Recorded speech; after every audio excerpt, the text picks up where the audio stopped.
Hey everyone, welcome to another episode of Photography Chat. It's season 2, episode 19, 20? Oh my god, I'm losing track of the episodes. But we're having, episode 20, and we're going to have Eric, aka Conspiracy of Cartographers, on with us here shortly. So let me see if we could get him on the chat here. Okay. There he is. Let's invite him in. What's up, everyone? Hope you're having a good week.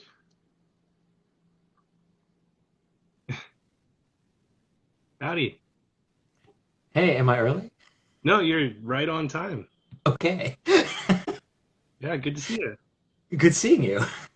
I like your space. It looks very funky. Oh, thank you. Yeah, it's messy and everywhere off of camera. That's And fair. a little bit on camera too. Yeah, I mean, like, my dirty dishes are back there, and, like, finally have some art up in the walls in the new place. Oh, It's I have a very little of that. I have the opposite problem. I have more art than I have wall space right now because I just moved into a smaller apartment. So Oh yeah. it's time to get some more art, man. It is. It is. Yeah. Yeah. I've Or got the fake buffalo head and some weird art on the walls that you can't see off camera. Big Stop says, I'm out in public, so can't stay long, but y'all both rock, and I plan on watching this in its entirety later this evening. Well, I hope you have a good time out there in public and you're being safe, and I hope you enjoy listening to it after. So, how's your day going? Oh, it's not bad. I just got my second vaccination shot thing. Oh, congratulations. Yeah, so I will be fully vaccinated in 2 weeks. That's kind Awesome. of cool. Is that when Yeah, 5G kicks in and Bill Gates, in between whatever lawsuits he's going through right now, deposits money into your account? it is. Yes, I'll be getting a lot of money, some Soros money, but a lot of it is Bill Gates. Yeah. That's fair. Yeah. I mean, he signed the giving pledge, so the money's got to go somewhere. It really does, and if it goes to me, I'm fine with that. Oh man, someone's like Eric face reveal, and that's interesting because Yeah, I had no idea what you looked like because the photo you sent me was like a back shot of you too. So it is. I'm rarely in front of a camera, and when it is, it's usually the back of me in front of a camera. that's fair. It's very rare. Yeah, but you heard the voice for so long now. Oh, oh, it's probably like you ever listen to like this would be like old times listening to the radio. You hear your DJs in the morning, and you finally get to see what they look like, and it's so disappointing. Well, so that's a funny one. And my old English teacher, Mr. Pugh, Jeff Pugh, just showed up here, so he might actually get this reference.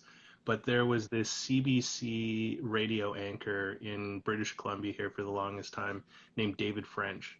I don't know if he still is doing CBC radio, but he had this big, booming, commanding voice.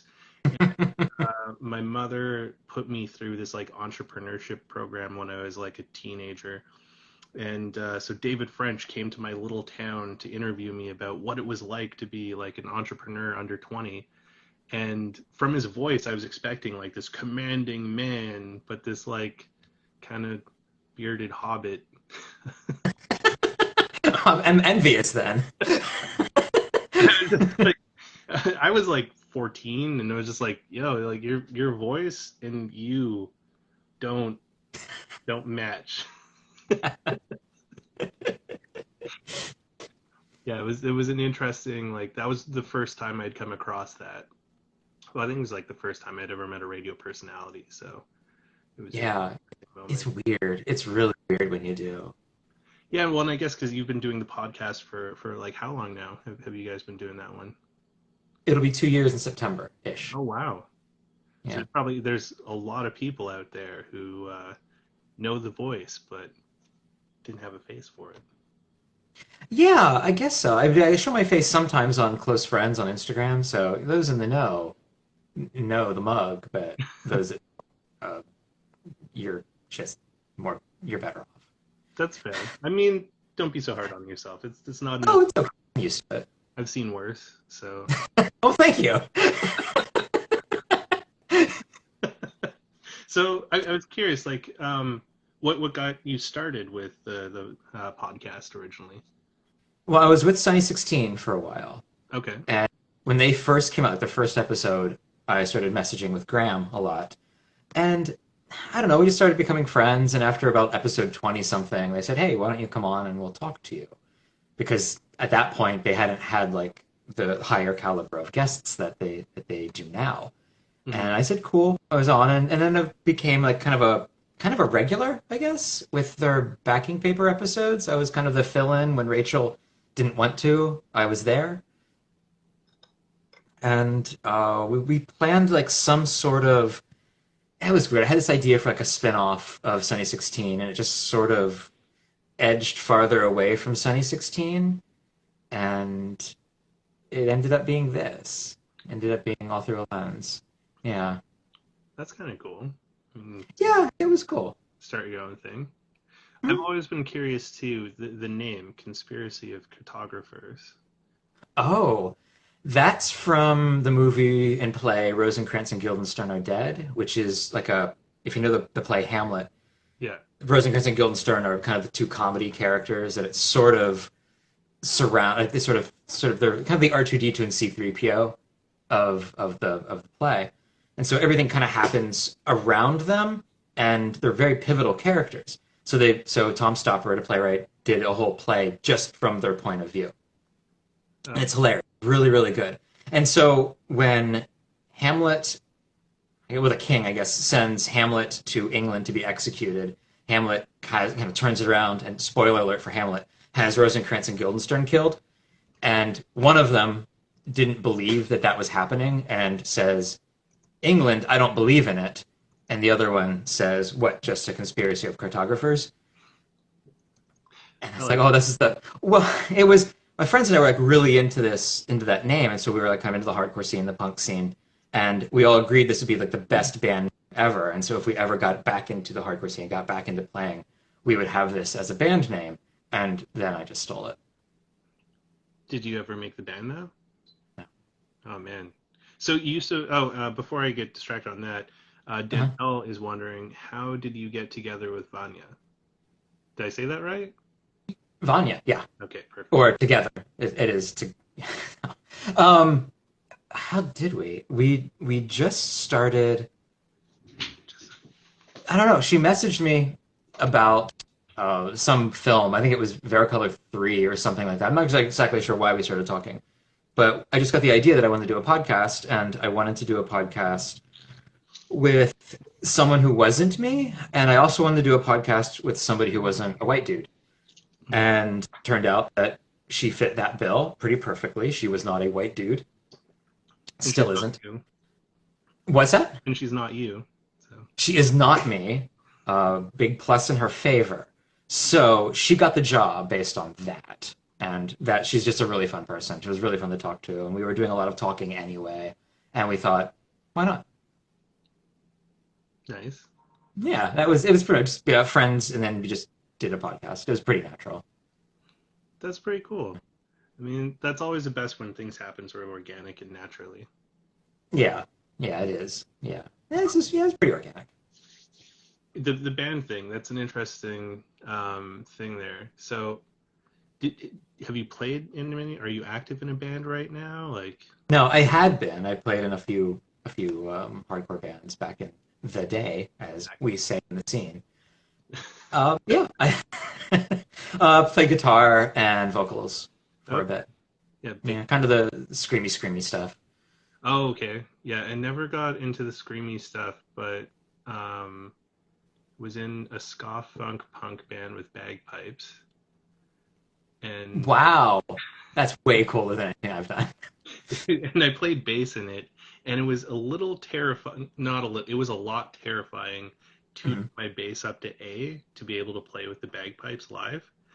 Um, Wow. because it really feels like you're not supposed to do that because the bass got really angry. Like yeah, as you're tuning, I was just like picturing a string snapping and like puncturing my jugular and you know, a little angry teenager. Um, yeah, and I was in a punk band like the last time I was in a punk band in like 2008. Mhm. Never got to play any shows because I had to move away, but the name was ridiculous. Um, it was called Electric Knives.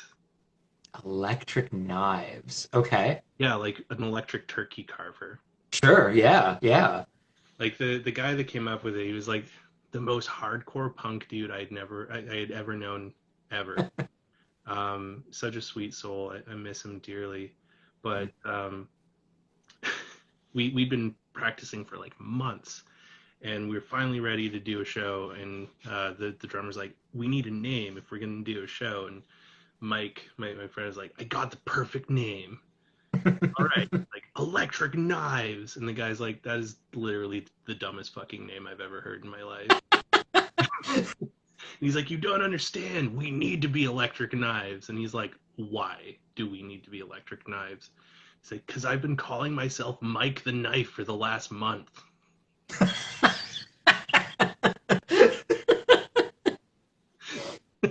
Really, and what's more hardcore than knives?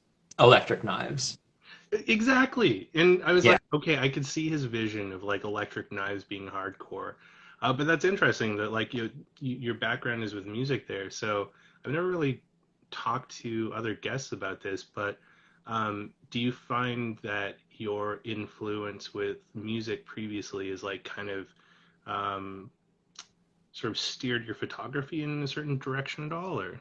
Well, I think the punk scene has kind of the DIY ethic and keeping things cheap and more of a working class feel. I think that's really influenced my photography and definitely has influenced my money situation when photography is concerned. That's fair, yeah.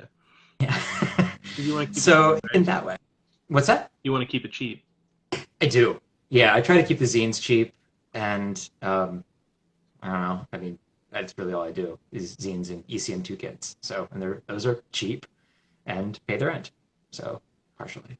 So, Devonopoulos asks, can we talk mhm. about how cozy Eric's living room is? Also, Yes, what is Eric's favorite record when working with photos after development? Because I don't think he listens to music while shooting. I don't listen to music while shooting. Really? Yeah, I mean, if I'm in the car and I'm going from one shoot to another, like one scene to another, I'll whatever's playing is there. But while I'm shooting, no. Was it developing? Yeah, while you're developing. Well, I mean, I'm usually, honestly, most of the film that I develop is on Dev Party. Nice. So I don't, yeah, so I don't listen to a lot of music. I'm just used to not listening to music when I'm developing. Sometimes when I'm scanning, I'll put something on, and I mean, it's really whatever. I'm so bad at picking favorites. I just can't pick favorites. Um, but lately it's been Duran Duran. I've been on kind of a Duran Duran kick lately. Hey, I mean, doesn't like Hungry like the Wolf. It's true. It's true. I mean, also from that same vintage, a really underrated one, but equally just as good as Duran Duran is Animotion. I honestly I don't know much of their stuff. If anything, I mean, there's like they had one big song in the States, but I don't. That's probably all I know. Yeah, Obsession. That was like their big one. Yeah, right. Okay, yeah, that's right. Or Alphaville. Alphaville was from around that vintage too, and they were like super underrated. Yeah. Yeah, they what did they do? They were I in Japan. Made in Japan. Was that them? Made in Oh no, Japan? sorry, Big in Japan was them. Oh, big in Japan. Big in Japan. That was Alphaville. That was Alphaville, yeah. Cool. Okay. Yeah. There's a lot of great music from Oh, that. it's wonderful. Yeah, it's wonderful. That's most of my collection. Obviously not Alphaville, That's but, but it's most of my collection. yeah. JP asks, how big is your Tickle Tent? The Tickle Tent is roughly and embarrassingly the size of a children's pup tent, like a children's dome tent. I mean, I think it is that. Is that so? I'm not familiar with the Tickle Tent, Okay. The so Tickle Tent is you're familiar with dark bags, obviously, and you're familiar with probably dark tents, kind of like the smaller, like that size or whatever. The Tickle Tent is a dark tent. It's a large dark tent that people use for, I don't know, I use it for developing X-ray film. So anything you need, like tanks, like a Yankee tank or the trays or something. It's maybe 3 feet, maybe 3 or 4 feet long and 2 feet wide. Okay. Yeah, with a big zip. I could climb in it. I'm not a huge fellow, and I could climb in it if I really wanted to. And then I could stick my hands out the armholes because it has armholes on it because it's for Okay. film developing. And it has a. It was sold to me thinking that there was like a ruby lith window on it, and that's not true. There is a Velcro piece of cloth over a hole, a regular hole, but then there's another one that is a Velcro piece of cloth with a hole cut in it with rubylith on it and a headband around it. So you put this put this rubylith over your eyes, and then you Velcro your head to the tent. So your head is literally strapped to this tent, which is, I mean, it doesn't let light through, so that's good. But there's got to be an easier way to do it, like putting rubylith directly on the tent. Yeah, that That's just just sounds so like much easier. It's someone. easier to manufacture, it's easier to use, but that's not what they went with.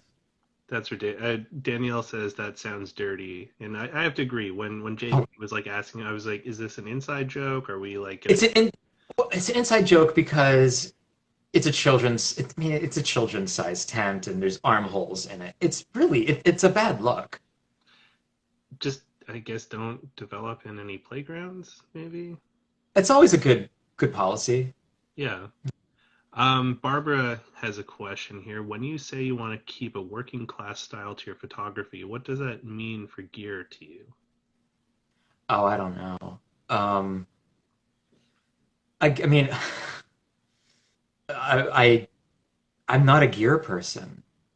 I don't care about names. I I care about quality, and a lot of times those go together. Hmm. I'm really not a gear person. If I can get rid of gear, because I mean usually I'm carrying it on my back. If I'm out shooting, it's on my back. So Yeah. light. I don't know how it would apply to gear, but if it would, it would come after weight. Okay. I try to get the lightest, whatever, carbon fiber or for like a tripod, carbon fiber tripod, and then my my film holders. I actually weighed my film holders, so I know which ones are the lightest. Interesting. And then I buy, like a really heavy lens. So it doesn't. I don't know. It doesn't make any sense. It's a Uh, balance. it, I mean, we're walking contradictions. That's true. That is very Yeah. true. You do the and the working class thing mostly I think would come in with like how I price things. I would think. Well, I don't know.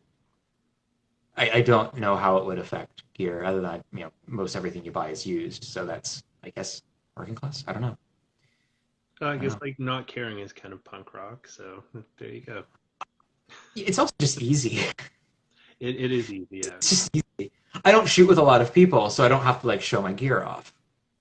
Well, I mean, you shouldn't really have to show your gear off anyways. Like, I think that's probably one of my least favorite things that happens in some film communities is like the circle jerking about gear. Yeah, Because like, yeah. I'm just do with it. Don't show me what you have. yeah, yeah. Like wearing the Leica as a necklace, that kind of stuff. Yeah, yeah. I only have two bits of Leica. I have a Leica Okay, keychain. okay. Gorgeous. It's a beautiful Leica keychain. I bet it is. And yeah, I love that one. And the Leica mini Instax. Oh, The only okay. reason I have that is because some dude was selling it on Craigslist for like $150, and I was just like, "You have no idea what you have, and I'm gonna take advantage of this." Nice. Yeah, so it's like I have a red dot, so I'm cool, right? I guess. Absolutely, absolutely. Um, And then Instant Flamingo asks you, has running a podcast changed your photography in any way? Yeah, I think it has. Because I'm not an incredibly like thoughtful person. Like I don't sit there and I don't think about photography. It's not. I mean, I'm always talking about it, but I'm not thinking about it. And especially when it comes to shots, my still pretty much the way I decide on whether I want to take a picture is, oh, that's pretty, and I take the picture. But I think with the podcast, it's introduced me to well, with Vanya, it's introduced me to a new style of shooting completely, and so that's nice. Just having somebody just very much something to introduce like a new everything when it comes to photography. She's a totally different photographer than I am. And then all of the people we talk about, all of the historical people we talk about, and all the things we have to learn to just do the podcast. I think it's just to produce it. It's just really yeah, it's really changed me as a photographer. I don't and you're also always just growing as a photographer. So I'm sure they've both affected. I'm sure me growing as a photographer has affected the podcast. I can't tell you how. Again, not a very thoughtful person, but yeah, I would say so. We're actually going to be starting next season. We're talking about like when we do a larger segment on a historical figure or like a different thing about photography. Talking a little bit how it might influence us going down the road. That's an idea we came up with today, actually. That's interesting. Yeah, Looking yeah. forward to hearing that. So am I. Barbara backs up her question with, I'm not a gear person either, so I wasn't asking about names, but more formats or new versus old, etc. Or if you make Oh, your own gear or shitty rigs. no, I live in this apartment looks cozy, but is this is it. So I don't live in like a space where I can do a lot of woodworking or metalworking or anything like that, or even gaffer taping. So everything's pretty much used, I guess. I do get lucky sometimes. I do the Chamonix that I do shoot with mostly is new, only because you can't buy them used at this point because they're so new. Hmm. Um, but everything else is, I mean, you can't help but buy a used camera, right? I mean, there's no, I guess you buy like the Harman one they put out recently, the Kodak one you can get in Europe. But yeah, I don't. Everything's used. I don't know how else to say it. Everything is used, except for the Chamonix and the film. Though honestly, the film is mostly expired, so that's kind of used too. So is it because you prefer expired film, or is it more just because of the price point? Oh, the price point's the same at this point. That's fair. Except, I mean, I've gotten a couple hookups over the past year from somebody local, and I got a really good deal. I got obnoxiously, embarrassingly good deal on some film. They knew what they had too, so it wasn't like I was like swooping in there and like a vulture or something. So they were just interested in getting rid of it, and I was interested in taking it off their hands. And it's just tons and tons of color film. I got rid of the 35 of it, and I kept the 120, and it was really nice because I'm not sure if I'd be shooting color 120 at all at this point if I had to just survive on new. I probably wouldn't be shooting color 120. That's fair. Yeah. Douglas Gibbons says, I think Eric's repairs plus modifications to Intrepid, among other things, are pretty working class, though maybe it was just practicality and not being wasteful. Who knows? Well, I guess you would know because you did it. I did well, that's why I got the Chamonix because they didn't do it well. Oh, The Intrepid is a the Intrepid is a really wonderful and I don't know, I haven't tried the Mark IV one, but the Mark III, it was a really wonderful camera. And it was a great first field camera. And I would really recommend that and probably the Mark IV as just a great camera. But, it's 3D printed plastic and it's not always the most durable stuff in the world. So things were breaking, especially the little screws on the sides of the front standard. They are just stripped out, and I'm really hard on equipment. I mean, I'm really really hard on equipment. So that was probably more me than them. But with the Chamonix, everything's metal and some carbon, but mostly metal. So and wood. So I mean, I can beat the hell out of it, and it's still gonna be a good camera. So the Intrepids, are they all plastic 3D printed stuff, or do they have No, models that? Okay. no, it's wood mostly wood, metal, and but some of the finer parts are 3D printed plastic. At least they were. They may have changed that in the Mark IV. And Armadillo Tin Type asks, do you ever develop most of your expired color film in black and white? I've never done. Wait, it's true. I've never purposely done that. I've done it a couple of times, not purposely. But yeah, I've never purposely developed color in black and white. I've thought about it and just never have because I'm really in love with the ECN2 process. Just I like what it does to color. Otherwise, I don't think I was really bored with C41 color. I know that's silly because different emulsions will give you different things.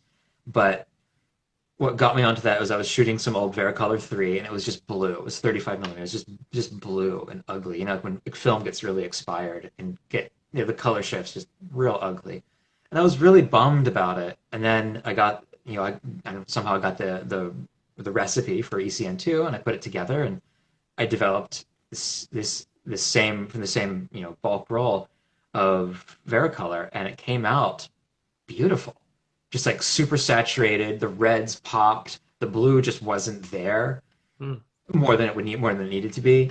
It just changed everything for me. I was like, oh, holy shit, this is it. Now I can do color again. And so since then, I've developed all of my color in ECN2. I might have to hit you up for one of those kits because I have a bunch of old Agfachrome. Um, Oh, I just did a roll of Ag for Chrome RS 1000 or something like that. yeah, so the RS 1000 it's one of my favorite films all time. I love Yeah. stuff, and I've got a pretty decent stash of it in 120 and like three rolls of 35 millimeter. But I also have some Agfachrome RS 50 in sheet. Oh. It works. I made the huge mistake though, right before I left Toronto. I was shooting with a friend, and I thought and this goes to I did an episode of Large Format Friday with Pete, and he had a great recommendation for all the kids out there that shoot large format. Keep it to like three to four film holders, maybe five, but put them in baggies and label inside the baggie what you put in there, and then put it back in the baggie because I thought these film holders had Rolly 400 black and white in them. So I shot it for Rolly 400 and I processed it as Rolly 400 black and white. And then when I pulled it out of the tank, I was like, well, this doesn't look fucking right. And I pulled it up to the light and it was like Agfa. And I was like, oh, fuck, this is the Agfa Chrome. Yeah, I sort of do that, but I have a lot of film holders. And again, sweet deals and things like that. And what I do is I do put them in black. I have black plastic bags that I double bag them in. And on the outside, and this is on the outside, I put the film holder number and what the film is on a piece of washi tape. And that piece of washi tape follows those sheets from the bag, to the developer tank and then finally to the hangers. That's a great I do idea. the same film. Yeah, it just when you shoot a lot, you really have to keep track of stuff, and that's what I do. Yeah, so I'll have to check out one of your ECN kits because that's curious. I'd like to see how the rest of that Agfachrome works. And it would be fun to play with some of the 120 with it too. And you're saying you may not shoot color medium format again. What's steering that? You just prefer black and white more, or? I prefer black and white. The price on color and the price on most black and white is a lot. Yeah. The way it's a few things. The way I scan, I lay it straight on the glass on the scanner of an Epson V800. And so I lay it straight on the glass, but the newer codec film, it's shiny on both sides. There isn't a Oh, discernible emulsion and non-emulsion side. And so I get Newton rings no matter how I lay it down. So that's no Portra or Ektar for me. oh shit! I didn't realize. Yeah, that's a deal breaker. It's just a deal breaker. Damn, Yeah, that's disappointing. it is. It is a little disappointing. So that kind of leaves, I'm not sure what that leaves for me in 120. I guess black and white. Are you excited about the Cinestill announcement of the Eastman Double X on 120? Yeah, yeah, I am. I shot that a while ago in 35. I got a bunch of like I got a bulk roll somehow of it, and oh my God, I love it. It's so beautiful. So It yeah, I'm not thrilled with the price, but it's Cinestill, so I get it. But I'll shoot a few rolls and hope to not fall in love with it. well, I mean, you will though. Like I will. that's But I have a, I mean, I'm my the hands down the best black and white film right now is Ultrafine, hands down. I'm not able to be convinced otherwise, and Ultra that's Ultrafine. Which one's that? Is that the Kentmere? it's basically Kentmere, yeah, Okay. yeah, basically Kentmere in 120, Huh. and so they make it in 100 and 400, and it's just beautiful film. You can push the 400 up to 32, and it just looks great. It looks wonderful. It looks great with a yellow filter. Looks it doesn't look like crazy cranky with a red filter. It develops in PMK so nicely. It's just a beautiful, beautiful film that is missing right now a little bit. Mm. It's out of stock, um, and so waiting for that to come back in for about a year now. Well, hopefully, it comes back sooner than later. Hopefully. But until then, it's Filmapan for me. Fomapan is great too. I've shot a ton of the Fomapan 400 and really, really liked it. Yeah, I'm big into 100 and the Retropan 320, which seems like a trick film almost, but it's a really lovely soft film that looks old. Has a real nice old look to it. Have you played with the Ferrania P30 at all? No, I haven't got my hands on that yet. That one is it's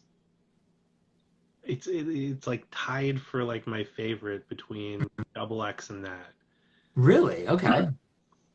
I It's really want to try it. it's really great. It's cranky though. So Ooh. if you don't get your exposure like dead on with it, it gives you shit. Um, Okay. but if you nail it, it's just so gorgeous. Like from what someone was telling me, I guess it's like one of the highest silver contents of like any black and white film that's out there.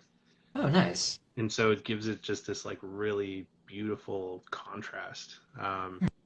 And it's my like I fucked up most of the first roll that I did with it, um, and hated most of it. But went and looked back after, I'm like, even the stuff that I hated originally, like going back and looking at it a second time, I was just like, there's still some really cool detail. Like there's a lot of shadow in there, but when Yeah. you start looking at it, like it captured a lot of really interesting stuff that I hadn't seen in any other film stock before. So the P30 is really cool, and Okay. I actually really kind of fell in love with the Rolly 400. That That it's also Ultrafine 400, I've heard. Or well, very is similar it to the it. same with the because it was the Paul and Reinhold limited one. Oh, what's that? It's actually kind of a cool one. So they released it for their anniversary. Um, Okay. where is it here? So I just had to dig in the film fridge. So it was for their 100th anniversary. It was Paul and Reinhold, named after Oh, like okay. the founders, I guess. And All right. oh, sorry, it's a 640 ISO film, but it's got Wow. like a crazy latitude. So it says the exposure latitude is 320 to 1600. And Interesting. I wonder where did it come from?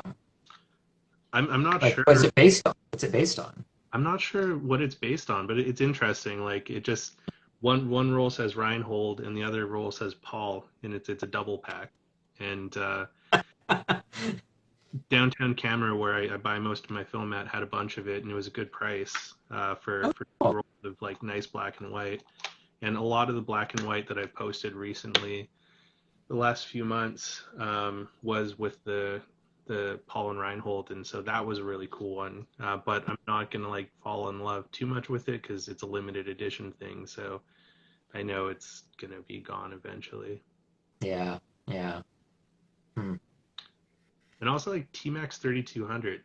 What are your thoughts on that guy? I I'm not sure I've shot it. Okay. I might have. I know I've. maybe I've shot it. So not remembering it, I don't have an opinion. I don't know. I have no idea. Obviously, it didn't impress me all that much, That's but totally fair. I don't know. I don't know. Paul wonders if you've ever tried Adox film. Mm, no, I don't think I have. That's like the Silver Max. So that's is that still being made? I don't think Silver Max is being made anymore. I've always wanted to try that. I don't know if it's still being made. Let's see what the Google says. Adox film. Adox the brand. Let's see B&H photo. What do they got for Adox? It looks like you can still get it from B&H. Okay. They've got 20 ISO, ultra fine, grain and high sharpness for $6. Oh, and they got a Scala one too. Whoa, Hmm. interesting. So they've also got a reversal film. That's 50 ISO, Oh, okay. and you could order bulk rolls too. You can get a bulk roll of the 20 ISO black and white off of B&H and sheets. They got 4x5. Interesting. Really? Hmm. How much is like a? What do they sell them for?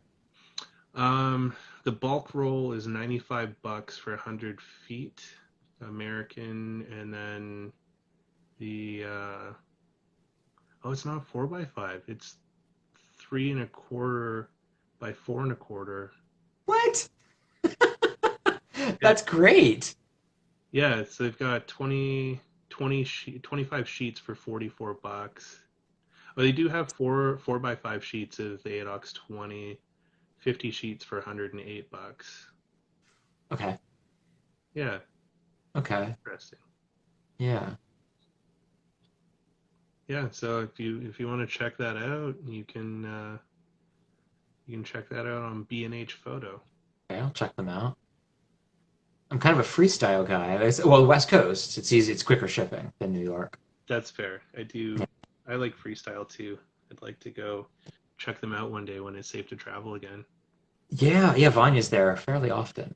Nice. Yeah, nice to just drop by. Barb says, I watch a video on the new Scala process. I'm stoked to try it, but first I'm mixing up the ECN kit. Nice. So you got a fan in here. Well, I'm. You got a lot of fans in here. Oh, no, thank you. I'm Uh, glad people are using the ECN2 kits. yeah, man. Like this is just as much traction as I was getting when Grainy Days was on. Oh, cool. Nice. Better comments though. The comments when he was on were a little lewd. Yeah. Oh, like, well, good lewd or just kind of like lewd? Well, like not like awful, but like I don't know, Beavis and Butthead unplugged. Hmm. Yeah. Okay. All right. Hmm. Boring lewd. That's the worst kind of lewd. Yeah. Yeah, it's like at least be interesting Yeah. if you're gonna be weird about it. If you're gonna offend me, at least make me laugh. Brandy, don't worry about being late. It's okay. Um, Instant Flamingo asked, "What is in your things to try list?" I'm assuming they're asking film, but maybe cameras or like processes too. Oh, things to try. Well, one of the things I'm going to try is finding new processes for Dev Party. That's one thing that's on my list. And things to try, film. I'm very set in my ways when it comes to film at this point. I would try. Maybe I should try to not be so set in my ways when it comes to film. Same with cameras. I have a Mamiya RB67, and that's my go-to 120, and I've got the Chamonix, and that's my go-to 4x5, along with the Graflex. Yeah, I'm not a big like let's try this anymore. I used to be. I used to carry like on like a trip like 15 cameras with me, and it just got to be ridiculous. I still have a cooler full of film of like various whatevers, but there's nothing in it that's like, oh, I gotta try that. I gotta try that. I'm real boring when it comes to these kinds of experimental things. But I would, I've got because of the ECN2 kits, because of the relationship that I have with the provider who I get the supplies from, I get the chemicals from. I have a lot of different chemicals now, and I do want to start doing different things, different developers, and kind of making my own. I did that with D23, and I made recently. I kind of reformulated FOMA's what is it, retro special. I figured that out from MSDS sheets and kind of backwards compiled it, I guess. And it was pretty almost correct. It wasn't as nice as theirs, and theirs is super cheap, and there's zero reason to do what I did. But it was neat to see that I could almost do it. I almost didn't fail. It was great. I think you also helped Carter do some unholy shit with some Kodak process. It's like I don't even know how to say his Instagram handle on like out live. It's like Fudigi. Yes, I have no idea. Yes. Well, inadvertently, I didn't personally. He got one of my ECN2 kits and he used the bleach from it for, I guess it was an E2 or E3 process, like Yeah, one of the for old school E3. process. Yeah, E3. because He's a genius. He's just a genius, a mad scientist. he is an absolute mad scientist and an interesting cat to be friends with. He's always Yeah, up to some crazy, crazy shit. yeah. I love watching the stories. It's very interesting, and I think there's cats that show up once in a while, and Lots of cats. that's always Cats are appreciated. always an Yeah. important part of the Carter show. Mhm. Danielle wonders, what is the craziest thing to happen to you while on a photo adventure? Um. Well, I mean, there was the hike I did. I talked about it on Sunny 16, like right after it happened. I was doing audio diaries for them, and then the last one I did, it ended with me in ended with me in tears of being like relieved that I was alive. I hiked into a canyon in Big Bear National Monument in Utah to see some old ruins, some old, I guess, Puebloan ruins. And yeah, I did that. It was great. I hiked down into it. It was like a 400 foot like descent into it, and it was August or July, and there's no water in the canyon, so I was packing all my own water in, and I had just enough to do the 12 miles that I was doing. And I shot some stuff, and I found like some old pot shards and some old corn cobs from like 1,000 years ago or something. It was pretty crazy. It was awesome. It was so cool. And then on my way out, of course, I left everything there. I wouldn't take anything. And on my way out, I got lost, which you think it would be really, really impossible to get lost in a canyon because I mean it's just two walls and just go that way and you're good. But that's not how canyons really work.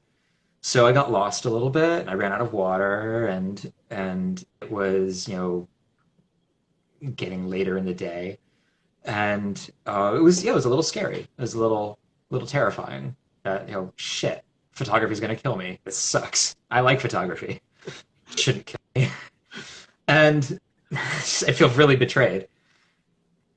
But I got out, obviously alive.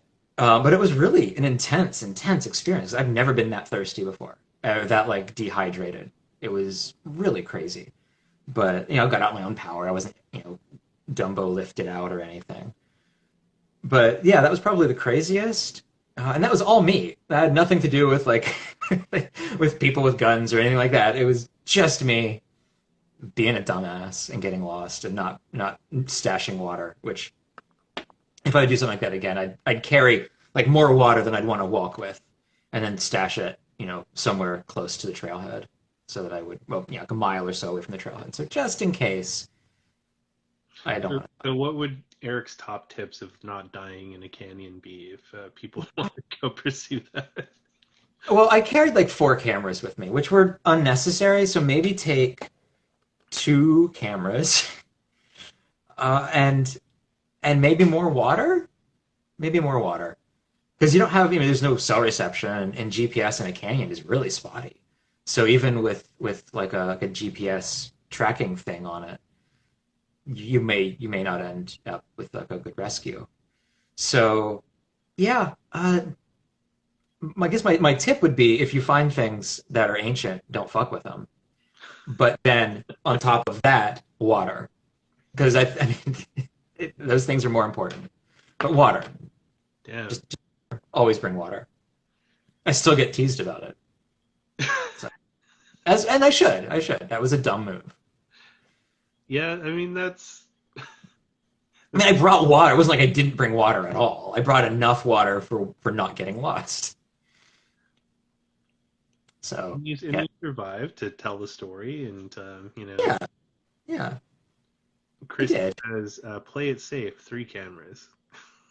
Honestly, yeah. Honestly, Wow, I don't know if there's too many people that have probably had a similar story and are around to share it. I mean, it wasn't like I wasn't. You get to that point when you're like dehydrated and tired. You get a little sleepy and you want to sleep, and you shouldn't because that's bad. But that's as close as it got to being in any real danger. I wasn't actually in like I mean, probably not real mortal danger. It just, it was really a wake up call that I need to be a little smarter.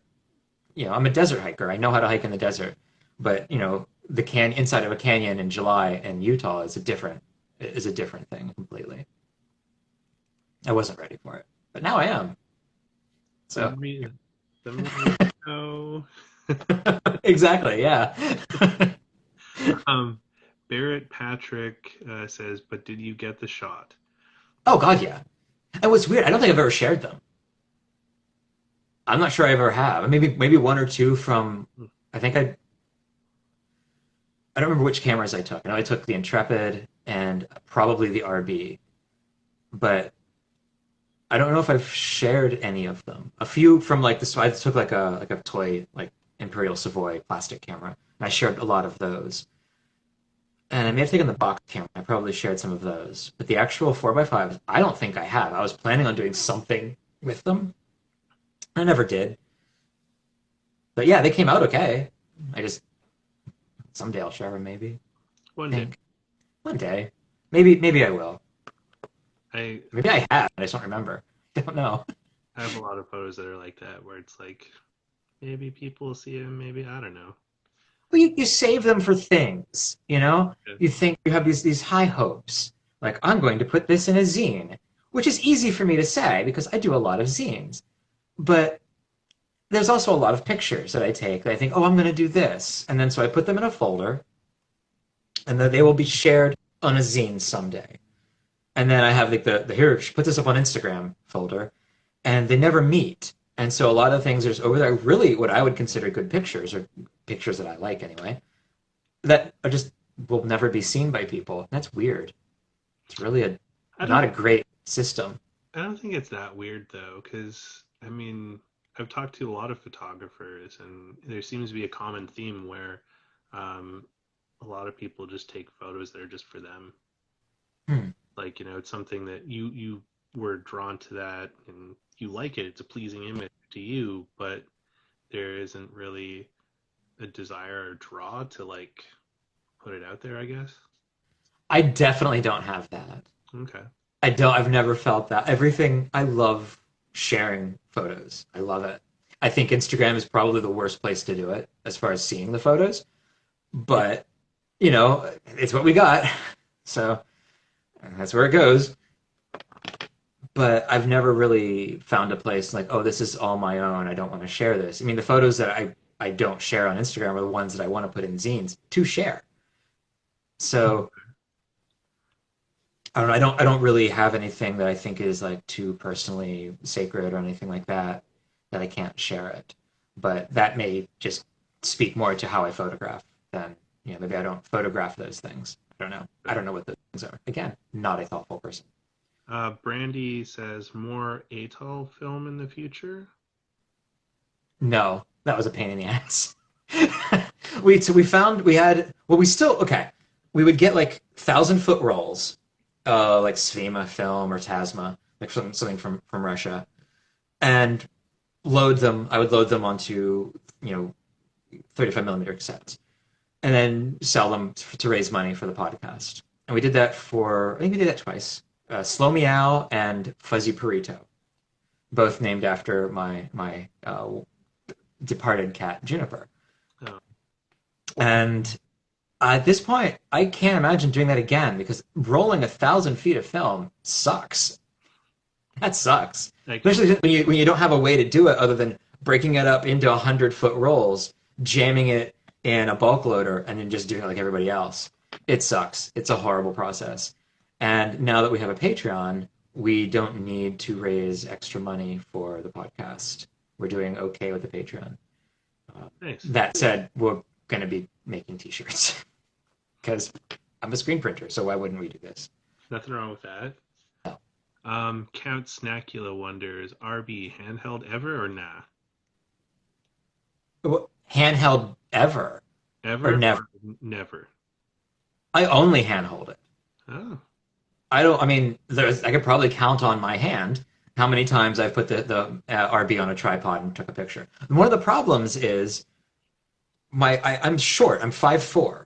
So when you put the RB on a tripod, I can't see into the chimney. that's fair. So unless I'm like shooting on the ground, and I did recently shoot a bug.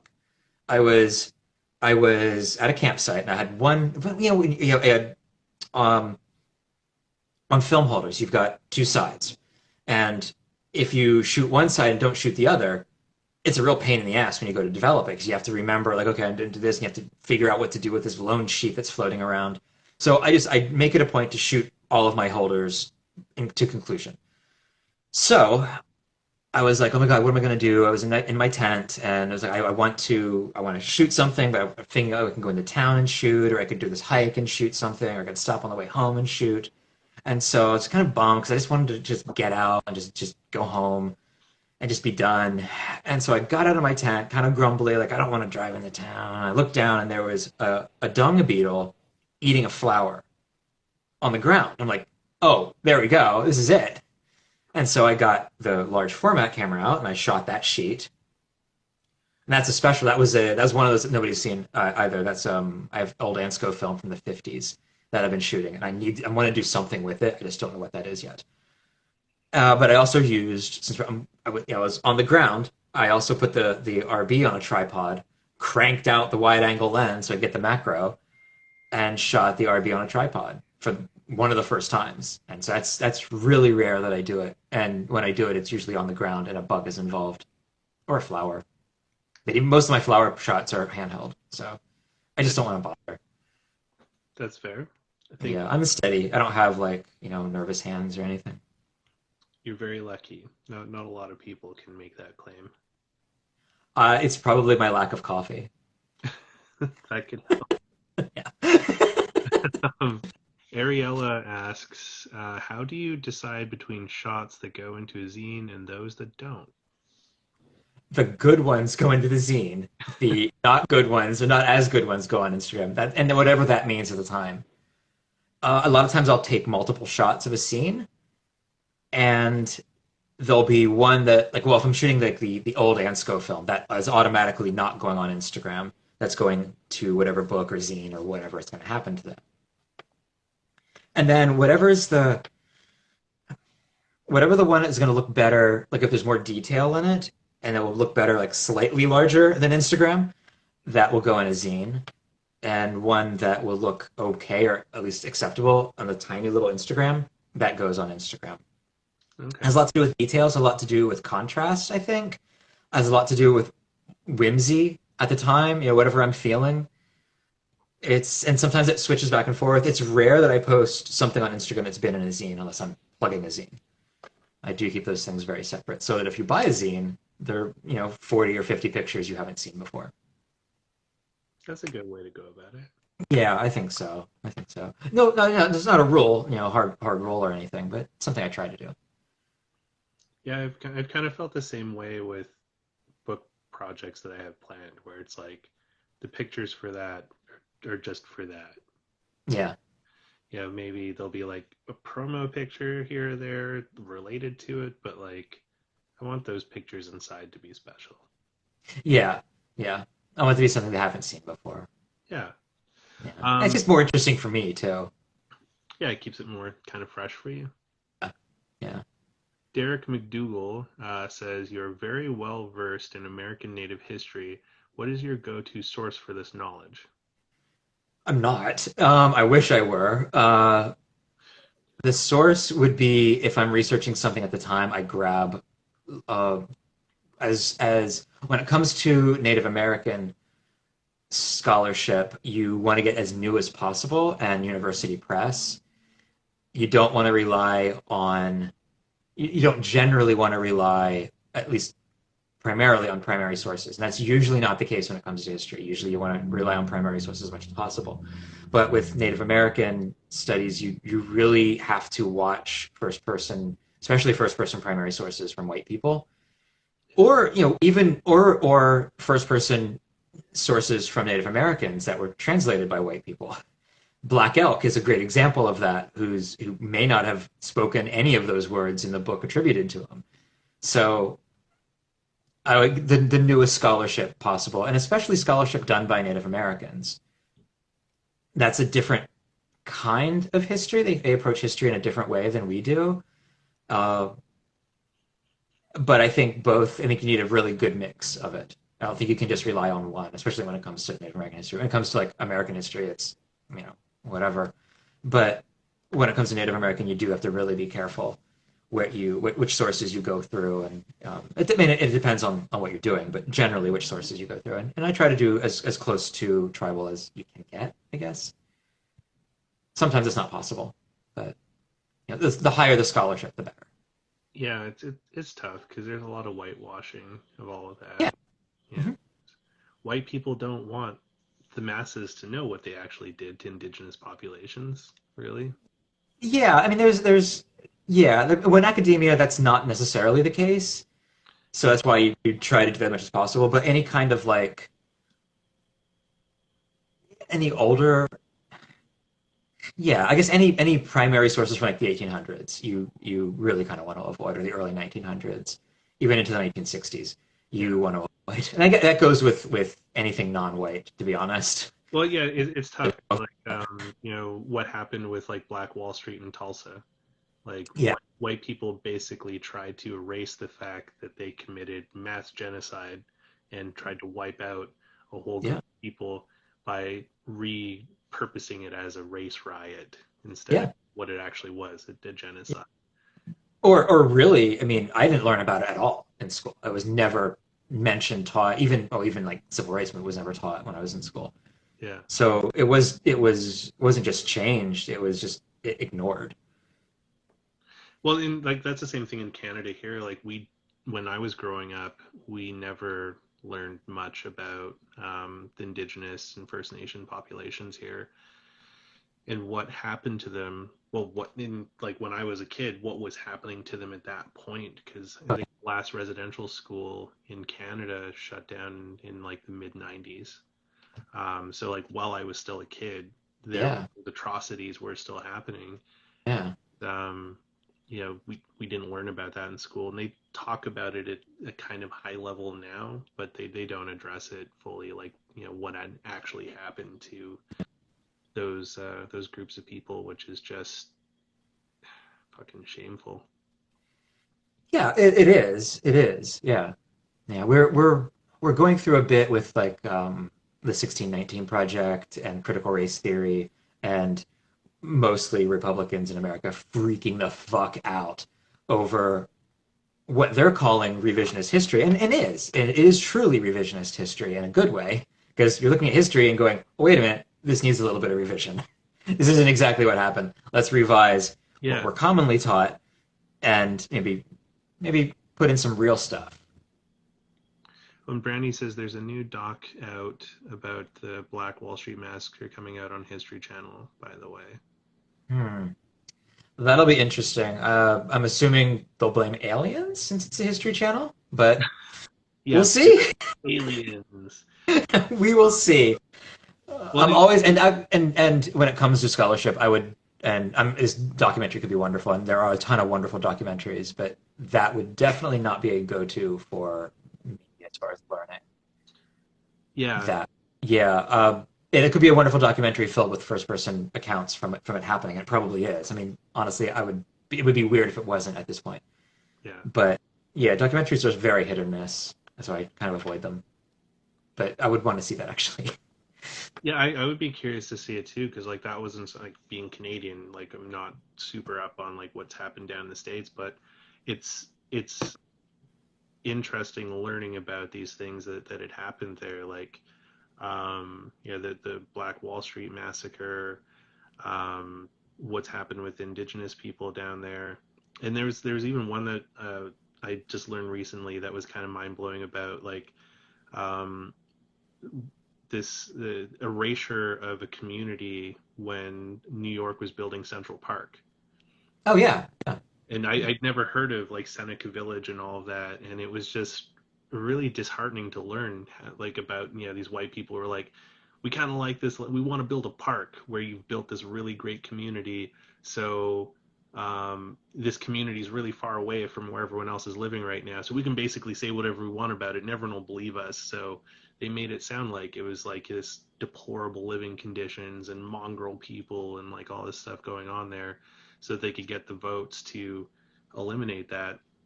And it's sad that those tactics are still used in our world today. Like I was yeah. talking to Kat about this the other day. There was a pipeline that they were trying to put through in British Columbia. Um, shit, like 10 years ago now. The Northern Gateway expansion, and it was going to be the first pipeline to bisect a province. So it was going Okay. to cut through part of Alberta all the way through British Columbia in a straight line Hmm. to the ocean, and it was to put bitumen to super tankers out of Kitimat, and Oh a lot of like researchers and stuff were concerned about the fact that it would be the first pipeline to bisect a province because they were alarmed at what would that do to migratory animals and things like that, where all of a sudden now there's a pipeline right yeah, where they're planning to cut through like what they've grown up understanding and knowing. um, but then also just like the greenwashing they had done to convince people from the lower mainland, where the bulk of the population in British Columbia is, that this was a good project. And yeah. they did that by literally like changing the maps of the northern province. So where the supertanker port was going to be was in, I think, Kitimat, either Okay. Kitimat or Prince Rupert, which is like it's sketchy to get through the channel in the ocean to that port. And when you look at an actual map of it, you're like, you would have to be absolutely insane to be like, this is a great idea to drive a super tanker through this very, very tight channel. Uh, when they were doing all the marketing material to get the lower mainland vote of confidence on it, they kind of just stripped out all of that land that was pocketing and craggy in between there and just made it look like it was a straight shot from the ocean to Kitimat. And they're like, look how simple it is. They go right. So everyone in the lower mainland was like, what's up with all these whiners up in northern British Columbia? Like, don't love the economy and like, what's wrong with progress and stop, Don't you love the economy? Yeah.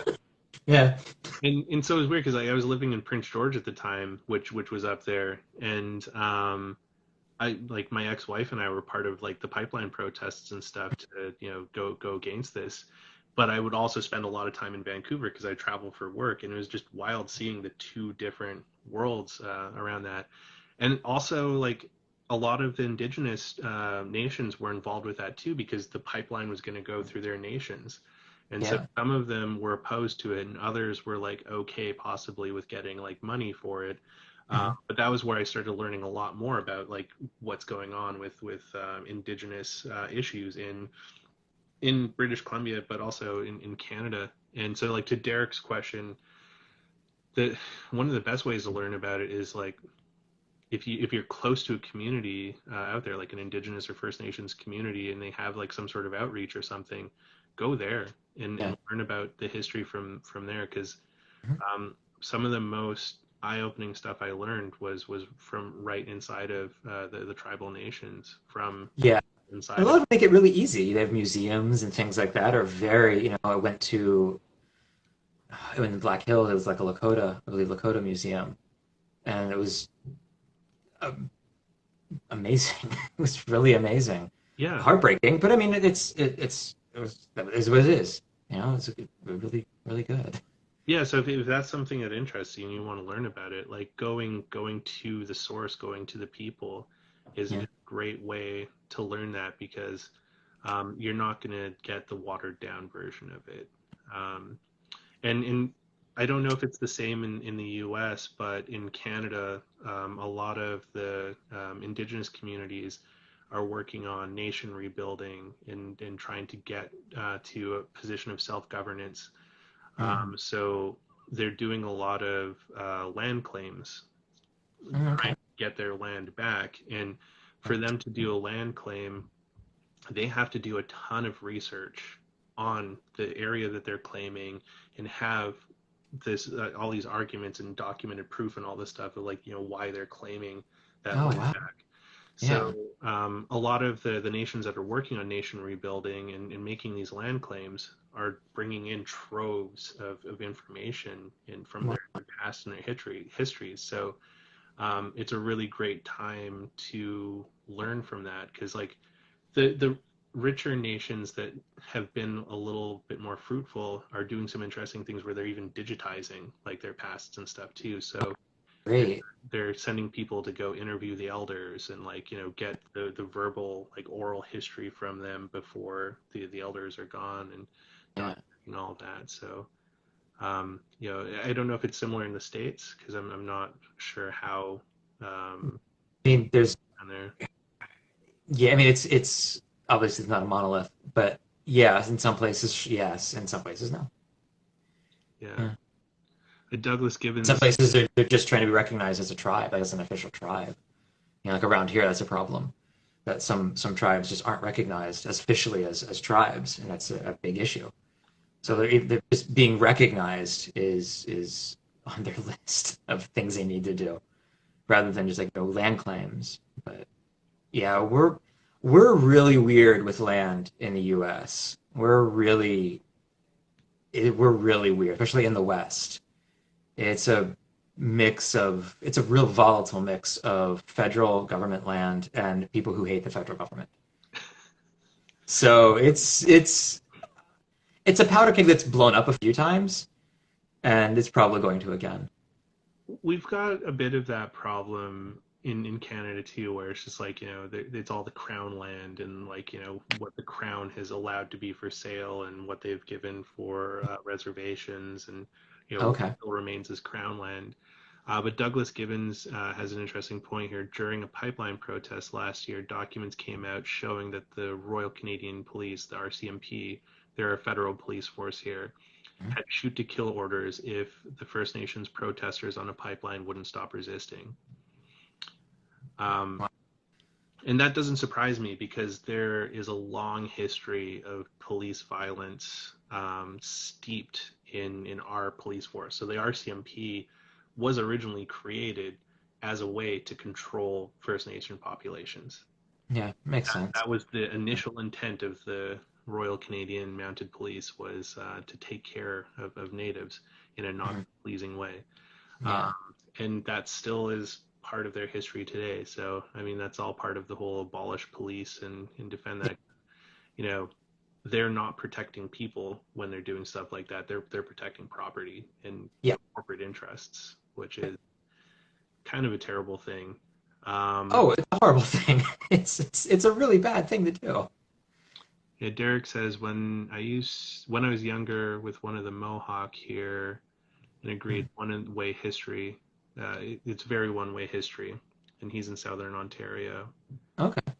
Um, yeah, I mean, we got a little off topic there from photography, but it's it's an interesting dialogue to have. Is Yeah, it is, and it could bring it back by if you're shooting somewhere, you're on what was at one point more than likely unceded indigenous land.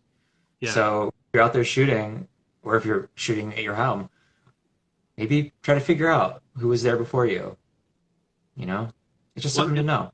that's where I kind of love these people that's like that get so uppity and they're like, go back to your country, like, damn immigrants. And it's like, but you're an immigrant. Like we're all Yes, immigrants here. but Except they fall back on the, well, we defeated them, so they're a conquered people. yeah, Which, I mean, yes, true, but but it is a little different. it was an unfair fight. Oh, I mean, Yeah. definitely not defending them, but that's what they fall back on. That's how I was raised. I'm from a very, Republican isn't maybe the right word, but like very conservative Republican, like Trump family. I'm sorry to hear that. Yes, so it's awful. It's awful. Having lost both one and a half parents to Trump in the past 4 years has been weird. Oh man, so like that's something that I I just do not understand anything to do with all of that. Well, yeah, because we can look at him and people like him and say, yeah, that sounds ridiculous. He sounds like an idiot. But it's because he's saying things that we don't believe in. But if he is saying things we do believe in, would we follow? I don't know. I mean, it's a thing we can't know. So what they believe in is horrible and wrong, but he's saying it to them, and that's why they go along with it. He's saying it in like a crass, you know, elementary school level way, but he's still saying what they believe in, and he's making it easy for them to like also say what they believe in, which is racism for the most part, and hating poor people, which they're poor. Makes no sense, but that's what they do. So I don't know. It's weird. It's a weird situation. It's fucked up. It It's is, and I mean that kind of ties into something that has like been really bearing down on sort of like my heart and mind with the film community as of late is there's a lot of bad actors in the film community, okay. and more I, and more of them are kind of getting it. Oh, sorry, go ahead. no, no. I remember you recently were posting about a Canadian film group.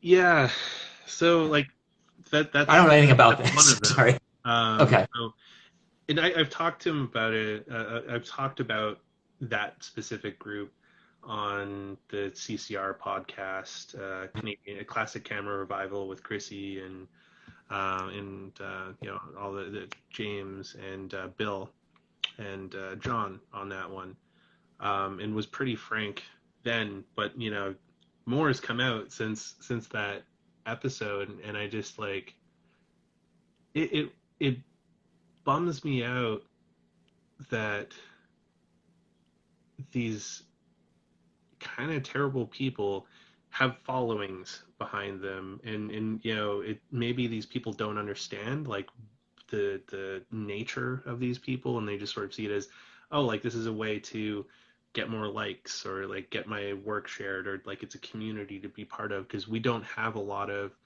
um like Canadian focused communities on the grams. Like, for the most part, most of the interesting film resharing accounts are all American, or in other countries. Which is why, like, the founder of the collective that I'm part of, the Northern Film Collective, she created that to sort of celebrate Canadian film photography and showcase Canadian film photographers. Um, and that's been a really great project to be part of. And shortly after Becca started the Northern Film Collective, this guy Pete started Canadian Film Photographers, and then a bazillion other accounts. I think like Caffeinol Lab and a bunch of different large format ones. And recently he started American Film Photographers, which is interesting. Okay. That It's kind of like wanting white history or something. well, it's weird. So he uses all these different accounts to cross pollinate each other. So, Oh, um, it's so lame. right? It's so lame. I mean, even if they're, I don't know where you're going with the problematic stuff, but even if you stop there, that's just weak. That's just lame. Yeah, well, like where he gets so the first interaction I had with this dude was on a Beers and Cameras virtual event that I hosted in Toronto, Mhm. and he got on there and was just like um raging about like, yo, film is the best and everything film and screw digital. And he was like getting very aggressive about it. And I had to like be like, yo, pipe down. Like, yeah, this is supposed to be a fun, safe place for people to like, share their opinions. And it's beers and cameras, not beers and film cameras, like all Yeah. cameras.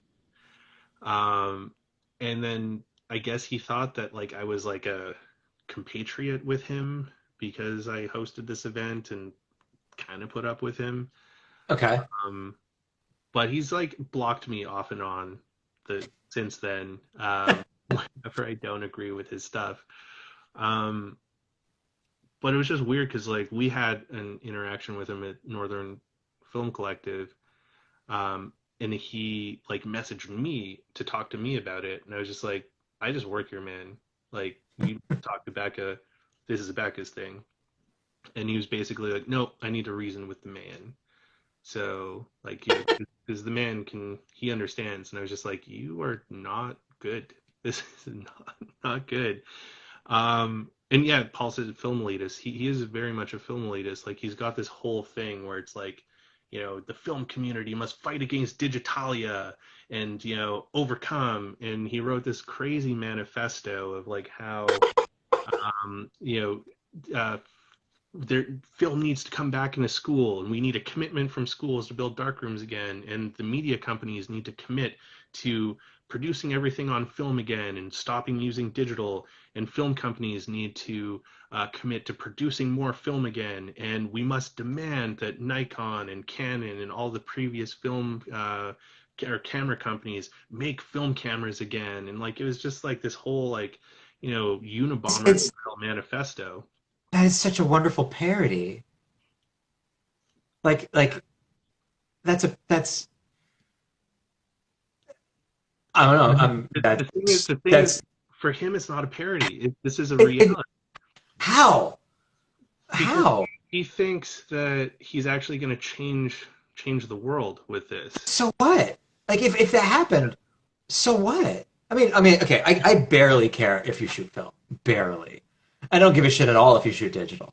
So Yeah, why does somebody care? I don't get like I what is that? What is that? I have no idea. Like it's something to hang on to because I agree. I don't care if you shoot film or if you shoot digital or if you use your goddamn camera phone or whatever. As long as you're having fun and you're creating something interesting and you're not violating someone's space or consent or like anything like that, do whatever. As long Yeah, as it's safe and in consenting and you and the other parties are enjoying it, um, who cares what you use? yeah, Um, but yeah, and then he started Caffeinol Lab. So he is like offering this service where he makes caffeinol kits that you can order, or you can mail your film to him and he'll process it with oh god, caffeinol also. And I haven't heard good things about that. And he's been fairly sexist to a lot of like female film photographers, which I also don't. I just it just is so angering, that kind yeah, of shit. yeah, And that was like the kind of like final straw for me was like hearing stories from other photographers, not just women but also men that have had like really poor interactions with this dude. I was just like, things like this need to just stop. Like yeah, we need to take a step back from being so focused on the likes and the interact and the whatever, and just be like, if this is a bad community, it just shouldn't be supported at all. There's yeah, so many other communities that are good, that will bolster each other, that don't have sexist, creepy people behind them. Like, yeah. I'd heard that he got banned from one of the film groups in Toronto for being inappropriate with women during a live event. Oh, And that's okay. like that, it women already have to put up with so much in the film community. Even on our best behavior, we're horrible. So I'm sorry. And I mean, with people like that though, I just have zero fucking tolerance. Zero. I've none. Yeah. So I mean, at all, and I just don't, and that does have a negative effect too. Whereas I am a little isolated from that. I don't follow like the Instagram accounts that do like that you hashtag something and then they repost it, whatever Yeah, those are called, sharing accounts, repost accounts. I don't bother with them unless they're run by a woman. that's fair. That's just how it works. It's just like, I'm sorry, men, you fucked up and you keep fucking up. So I mean, I'm sure they're really heartbroken over not having me liking their stuff, but it is what it is. Well, and it's true though. Like even talking with other collaborators that I've worked with, they've expressed that they have little to no interest with working with men again and would prefer to work with female photographers. And I don't blame them because like a lot of the time when you look at some of this like male driven photography, it's like boring. Like, or they're like, well, I need my creative vision to be seen, and my creative vision requires you not wearing any clothes because it's click tits, click ass, boom, I'm an artist. It's like, fuck off.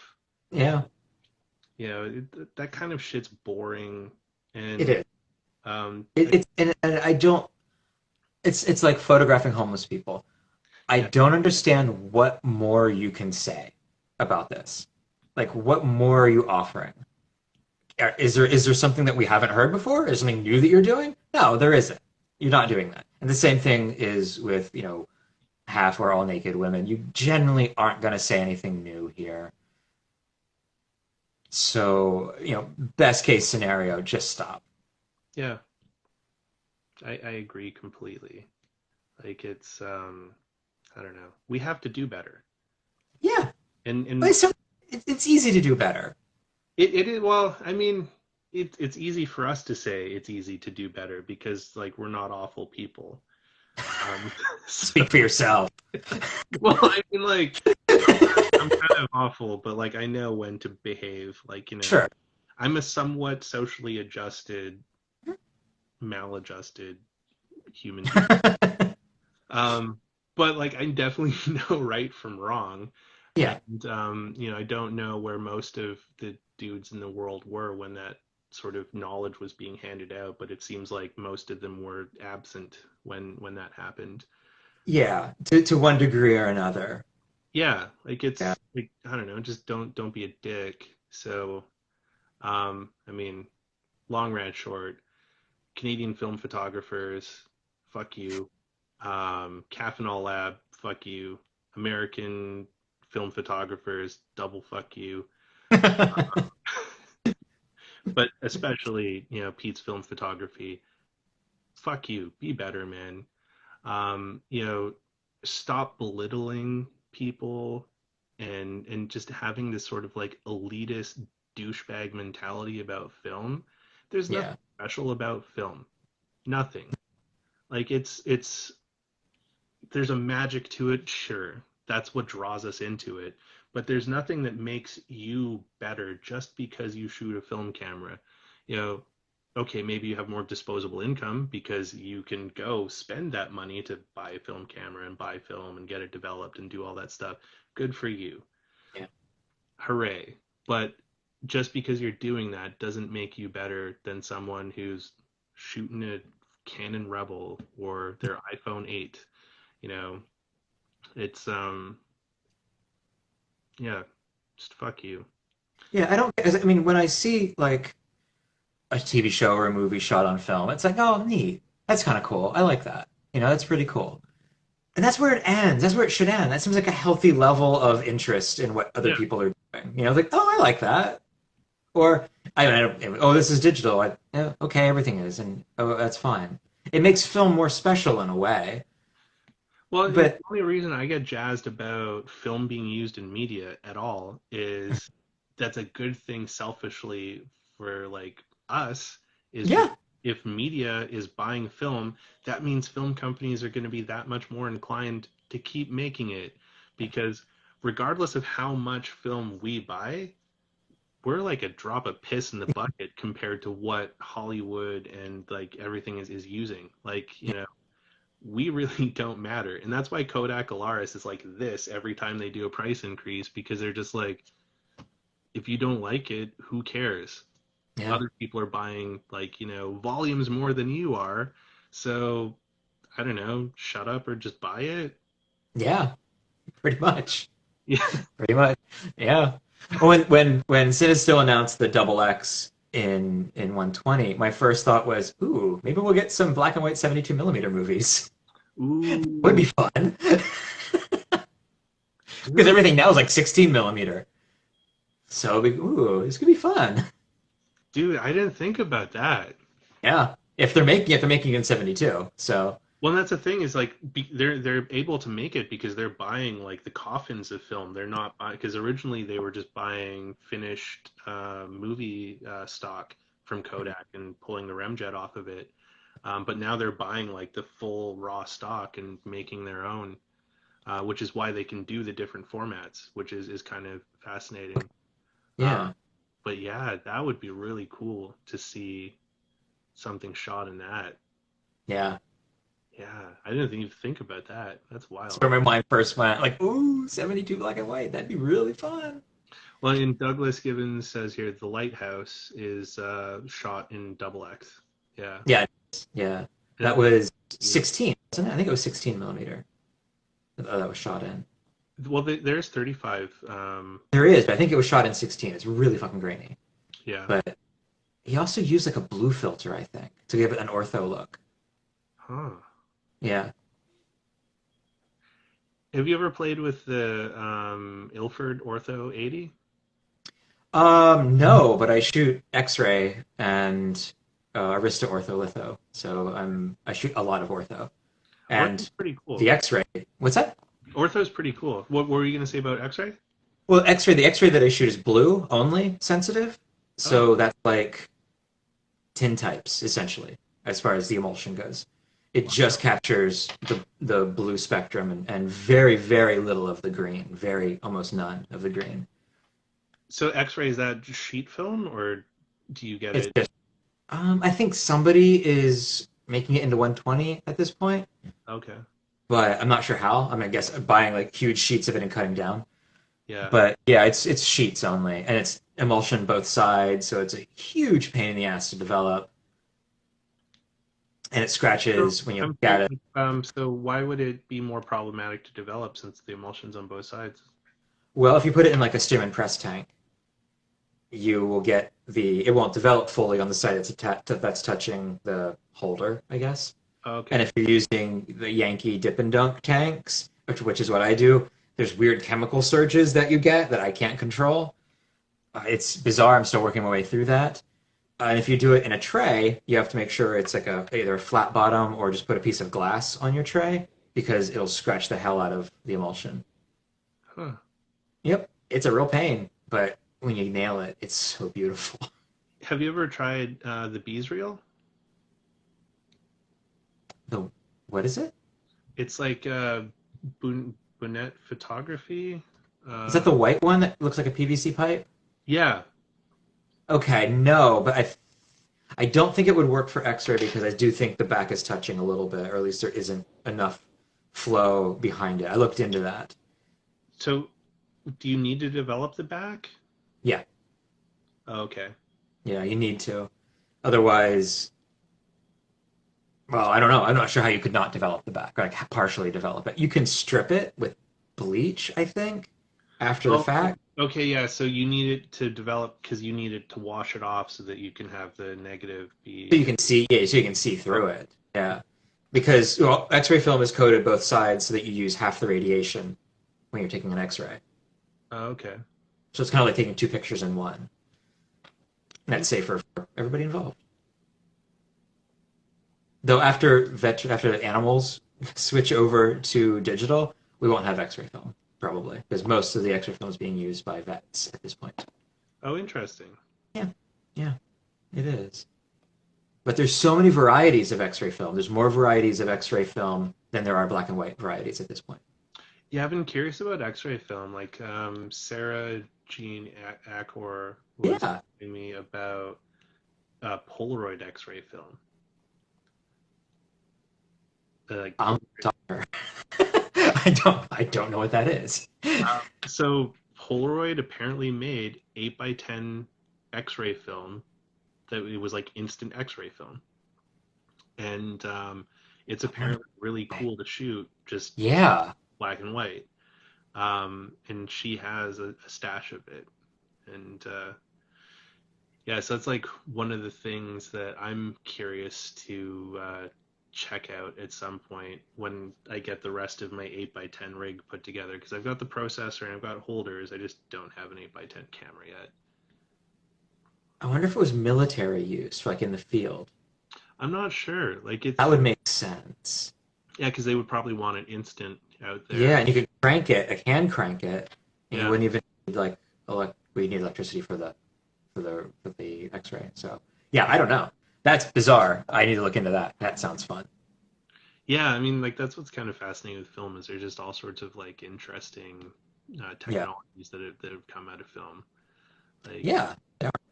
and a lot of stuff related to like war as well. Like a lot of people don't realize that Polaroid was one of the largest think tanks during wartime to help develop military technology.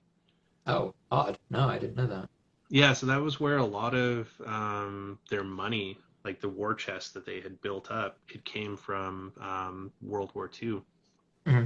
because they were doing a lot of special projects for the U.S. military, and that's actually where the SX70 camera got its name from. Was all the projects that they were doing for the government were denoted as SX for special experiment, and then given a number. And the last government project they did was SX69. And Okay. when Edwin Land wanted to create a new camera and a new film to dominate the market, he didn't want any of the competitors to know that he was working on a new camera, a new film. So they used the last designated SX70 so that the competitors would just assume that all of this investment and all this work that Polaroid was doing was just another government contract, Oh so that they wow. wouldn't do any espionage because, you know, you don't want to do espionage on government projects because that's going to be, you know, not great Sure. if Yeah. you get busted on that. But yeah, there's a ton of stuff like the sonar in the sonar autofocus and the SLR 680s and stuff. The technology for that was borrowed from the first missile guidance systems that Polaroid had created for the U.S. military. Wow. Yeah, Wow. No, I had no idea. That's crazy. yeah, so it's super fascinating. Like that's where Polaroid got all of the money to just basically be a cool engineering company, uh, Yeah. because they were not a typical like money focused corporation for a really long time. Like Dr. Land was just really focused on doing the right thing from an engineering perspective. Yeah. Like the guy he tasked to make color instant film, he gave him the task, and the guy was like, I spent 2 years researching color before I even went into the lab to work on stuff because had I gone in the lab right away, Dr. Land would have lost his shit on him because he didn't want people to work on stuff right away. He's like, if you were given a task, he wanted you to become an expert in the realm of what that task was before you started working on the task. So the Yeah. guy just started like researching all these different color hues and dyes and things like that to see what happens when you mix them all together before he actually started working on it. And they did a really interesting experiment where this woman got hired as a grad student and they shipped her off to some small desert town for a year. And he wanted to see what would happen. Could it be possible to ingrain Polaroid into Americana to be part of everyday life? Yeah. And so he issued every single resident in that city that this grad student was dispatched to a Polaroid camera and unlimited film for a year. And it was her job to make sure that everyone was getting film and everyone got the cameras and all the pictures were being cataloged. because he just wanted to see like what it would be like if everyone was using Polaroids in daily life. And she was like, it was an absolute waste of money. We spent millions of dollars giving these people cameras and free film, and the research from it went absolutely nowhere. But he just needed to know. He was curious, and so Yeah, Polaroid would just do these like grand, crazy things. Yeah, that's awesome. yeah. Huh. Sorry, just a bit of a Polaroid nerd. No, no, that's awesome. No, nerd out. Go for it. Yeah, there's some like really interesting books on Polaroid history because I did a workshop on instant film in Toronto last year, and so I Mhm. wanted to like sort of bone up on Polaroid history, so that it wasn't just like these are Polaroids and they're cool. Check out the pop-up camera, it pops up, so neat.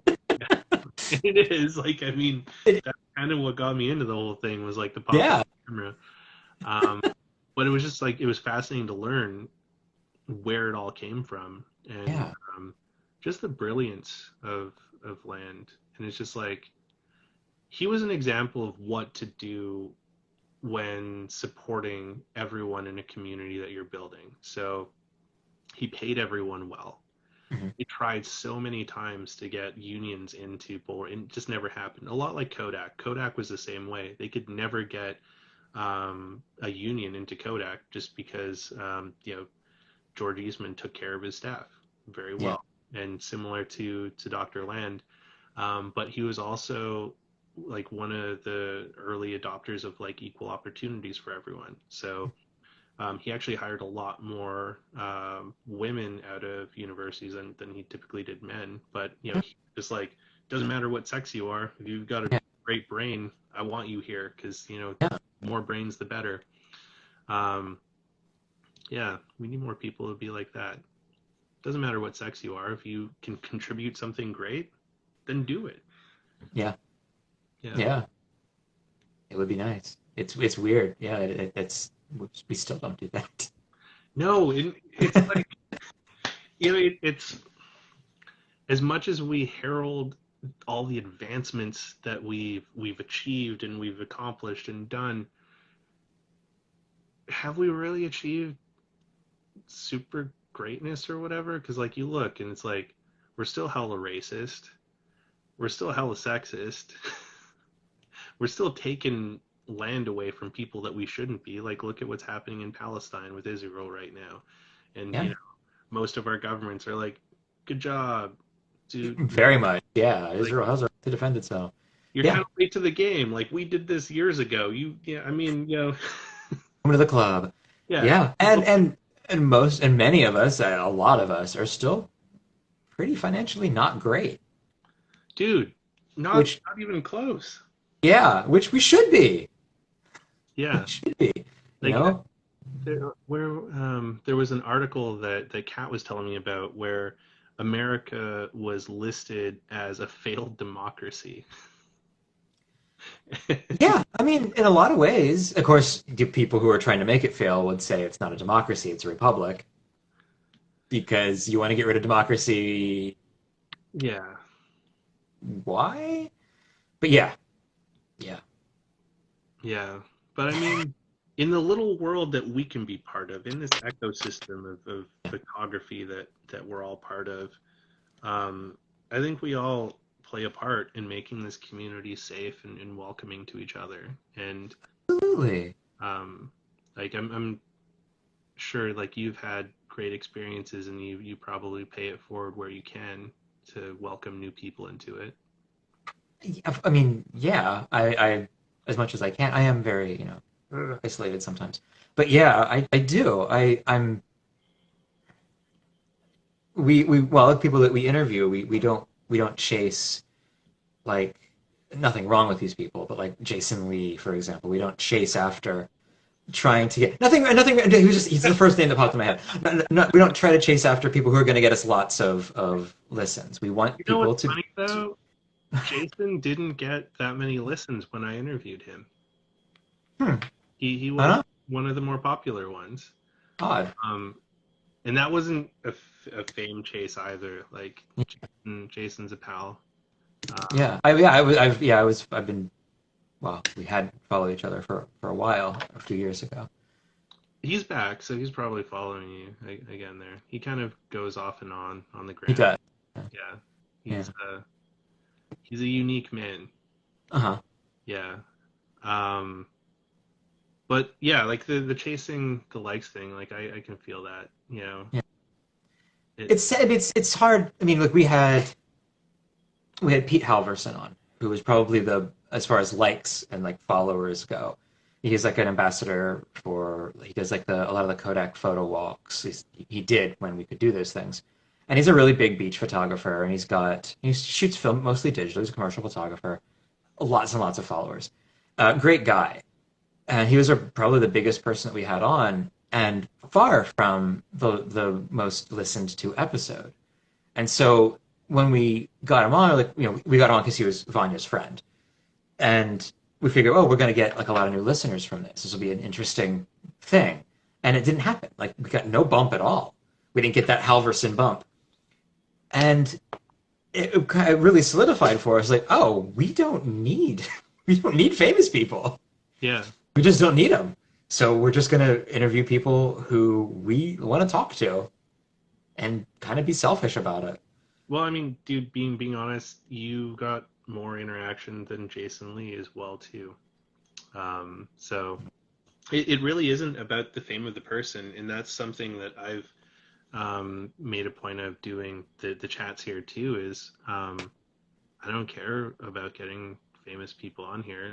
I want to talk to interesting people, and doesn't matter if you have like 10 followers or if you have like 100,000 followers. Like Yeah. followers don't matter because you can still buy them. You can, yeah. I mean, yeah, yeah, you can. It's weird. That's just a weird mentality. It is a weird mentality. So like I kind of I don't think that's a good gauge of being like, oh man, they have like 50,000 followers. They're gonna be so. It's like, yeah, they probably have like 100, and then they bought the other. Well, well, and this is because of I have going on 6,000 right now, Yeah. but my interaction because of the algorithm is well lower percentage wise than most people's. Mm. It's baffling. I'm not sure how or why, but it really fucks with you, and I hate that. Probably my least favorite thing about Instagram is how it gets into your head. Because I'm not a fame chaser. I'm not like, oh my god. But when I see fucking Vanya getting, and rightly so, getting a lot more likes on the picture because it's a better picture than I would. I'm just like, what the fuck? How? How are you doing this? Like, what's happening? And it's not anger at her, obviously. I'm just teasing her. But it's like, I don't understand the algorithm. And sometimes it really gets into your head where it's like, well, it could be the algorithm, but maybe I'm just taking shitty pictures right now. Well, and you're also a dude, so I mean, I've noticed when I post pictures of women, those are the ones that get the most interactions. Yeah, Vanya says the same thing. Yeah. Yeah, and like I even have like people after I post like shoots with female collaborators, I'll also get like, oh, we want to like partner with you on this thing, or like we love your work. It's like I'm not looking for a cosmetics deal. I don't need cosmetics here. You know? Yeah. Well, yeah, that's true. Because of Vanya, I get ads for bras. So Well, I mean, that's it just could how it be, works. a little bit of extra support could never hurt. I could, I could use it. COVID being what it is, could definitely use the extra support sometimes. It gets lonely sometimes. You Yeah. just want a hug. You just want a little Yeah, hug. dude, I miss hugs a lot. It, Yeah. I can't wait for hugs and photo walks again, and to be able to travel and go see photo pals. Like I miss that shit. And Yeah. it's weird to think too, like all the stuff that we took so for granted not that long ago is like when we meet again in person, like are we gonna go straight for that? Or are we gonna be awkward? It's like, hey, the fist bump shoulder. I Are we don't. gonna do the elbow bump thing again? Because I didn't. I didn't care for that. That weirded me The out. elbow bump thing was weird. The foot tap. Um, Okay, that's no, do not touch my feet. yeah, And I won't touch yours. It's a solid deal there. yeah, like it's weird because I'm thinking about that now. It's just like it's been like it'll be like 2+ years possibly by the time we can start being all social again. I guess. I don't know. I'll be fully vaccinated soon, 2 weeks from today. And I'm just gonna go back at it. I haven't changed. I shoot alone. I shoot in places where I'm alone. So my shooting hasn't essentially changed at all over COVID, other than maybe I was a bit more alone, but barely. It's coincidentally maybe. I still traveled. I still did what I did. I just didn't talk to people, but I never talk to people. I don't go into restaurants even normally. I Nothing I can eat there, so I don't go into them. Mm. And I don't camp where there's a lot of people, really. I don't really do that. I don't go into like big national parks unless I really have to, and I didn't over COVID. So yeah, I don't know. It didn't affect me. It's city life, it did. Like my day-to-day life, it certainly did. I was unemployed for a year, so that affected me. But shooting wise, other than I had a lot more time to shoot, which was kind of nice, it didn't affect me at all. Just because you know, I'm a lone wolf. That just made me think of Zach Galifianakis from the the Hangover. You know, Okay. your wolf pack of one. Well, I am a wolf pack of one. My pack are the cameras. Yeah, I mean, my cameras are my best friends. Yeah, they're allies that let you down on a consistent and unpredictable level. Sometimes, yeah, like it. Yeah. What's been the most disappointing thing that's happened to you when you've been working with the camera? Uh, it's just light leaks that you don't know about till you get home. It's not instant disappointment. It's like a disappointment time bomb. It's like you've stepped on a disappointment landmine, and you're not sure if it's active, but as soon as you pull those sheets out of the tank or pull the roll off the reel, you could step in it. And that's probably, as far as accidents go, there's really nothing more that can happen. I've dropped cameras, and it is what it is. You just got to be careful. But I think, yeah, the biggest disappointment is, oh, hi, is just light leaks. Yeah. And the obnoxious amount of holders that have had light leaks in them. Light, So, yeah, I would have to second light leaks. And the one that I still do it every now and then, and I just hate myself every time it happens. Specifically with my F5, mhm. it'll say like empty when I'm done a roll of film, Okay. and then like when I finish a roll of film, I don't always remember to rewind it. And so it's like I'll finish a roll of film, and then I'll see that it's empty. And it's like, oh shit, I got to put a new roll in, and go to Oh pause. no. And then yeah, just that moment of like, shit. Like, how many pictures Yep. did I fucking ruin? Yeah. Yep. Yeah, I do that. I'll do like I'm taking the if I'll take the like the RB67 holder out of my bag, I will grab it. I'll grab it by the dark slide and just pull the dark slide out. I'll do that like once a roll. It just happens. You'd think there'd be a catch on there that won't come Yeah. out. Why doesn't it have an interlock? Because they think it's funny and someone is laughing all day. It's like, oh, we got another one. That's that's kind of brutal because like my Bronica, it has an interlock. So when you take the back off of the Bronica, you can't remove the dark slide until you put it back on the camera. Uh, what what kind of Bronica do you have? What is it? Bronica SQAI. Okay, nice. I I've wanted. a Bronica S2A for years, and they're just fun looking cameras. It, I it it does look fun, and the Nikon lens looks really cool on them too. Yeah, yeah, everything is cool about this camera. I bought one from a camera guy in Philly off of eBay.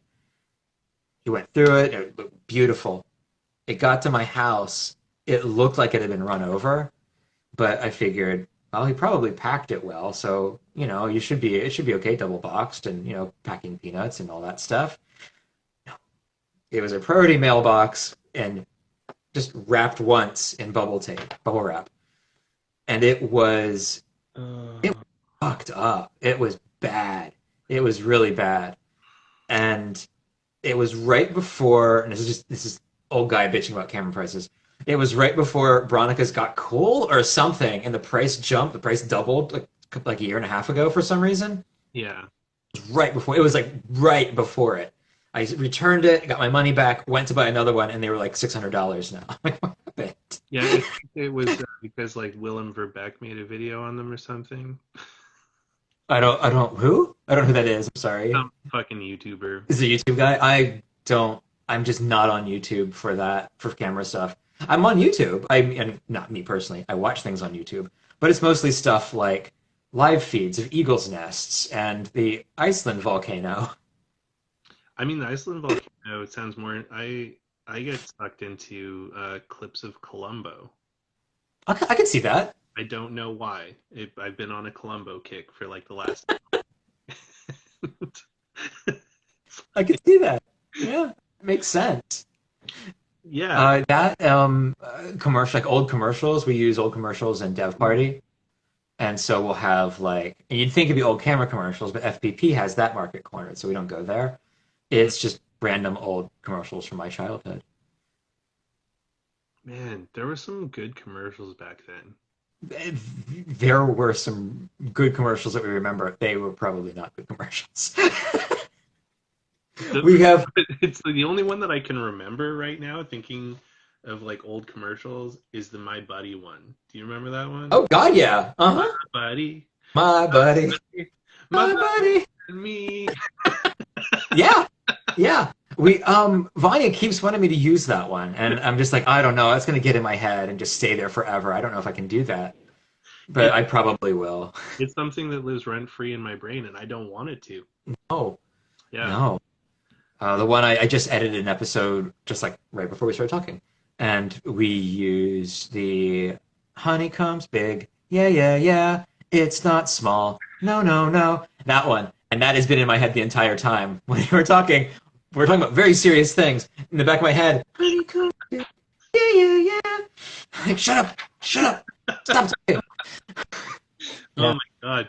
Yeah, those were like, man, so many one, and I don't know if you guys had this in the States during like the clone revolution of um the PCs, but it was like to an electronic song where it was like, "Do you really want a clone?" Talking about like, don't buy a shitty clone PC, buy a No. like some famous like electric song at that point, and that one pops in my head all the time.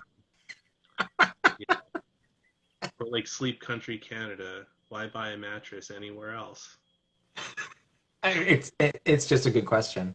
Why? Yeah, Why would? why? I mean, that's interesting. Like this sort of like when those bugs get in your head. Yeah, I have Rough Riders, 4x4s. You can try to stop them in my head a lot, like way more than I Oh should. man, I always wanted one of those, but like my family is way too broke for like the cool shit. I got like the Kmart brand or whatever. I The ones so with like the foam wheels that would spin when you got on rocks. when when I was in just elementary, just before middle school, I desperately wanted a pair of Reebok Blacktop Hex Light pumps Okay. so bad. Like Hmm. it was all the shit. Nike was garbage. No one wanted Nike that year. It was all about Reebok. And like it was all I could talk to my mom about all summer. And She's like, I got them for you. And I was all stoked because it was like, we're going back to school and I'm going to be really cool with my fucking Reeboks. She got this like knockoff pair at Zellers that were like, they didn't even have a name on them, but they were high tops and they had this hard plastic sole. So Hmm. there was no grip. They were just like sheen. And it's like fall in northern British Columbia, so it's like already icy and shit. And we were broke, so it's like I couldn't be like, I'm not gonna wear these, like screw you. I had to wear them because like she's like, well, I bought them and you wanted them so bad. And the first day I go back to school, I slipped down a hill because of ice and knocked the wind out of myself. And Shit. like sliding down the hill, like it's knockoff shoes. And it's like, hello, childhood trauma. Thanks, mom. The the shoe thing happened to me too. Really? Yes, I wanted Reeboks. This was probably, I don't know, 87 or 88. Really wanted Reeboks so bad. And my parents went to Sears, probably priced Reeboks and said, hell no, heck no, Christians. Yeah. And saw the Sears brand, which was called The Winner. And it wasn't just called The Winner, it had a tag on the tongue of the shoe that you could, the tongue that you put out over the pants that said The Winner on it. And they brought them home. Oh, look, got you some high tops. And I'm like, well, okay. These are, my heart was just like broken. This is awful because they say The Winner on them. And so I wore them to school one day and I was mercilessly teased for being the winner. You can't You, wear the no, winner. you can't. You You just, can't do that. I don't know what I was thinking. And so I went home and I cut the tag off of the shoes because it was like a sewn-on tag that went over the tongue. And so I cut that off, went to school the next day, and well, that's kind of even worse than having the winner on your shoes is yeah. removing the winner from your shoes.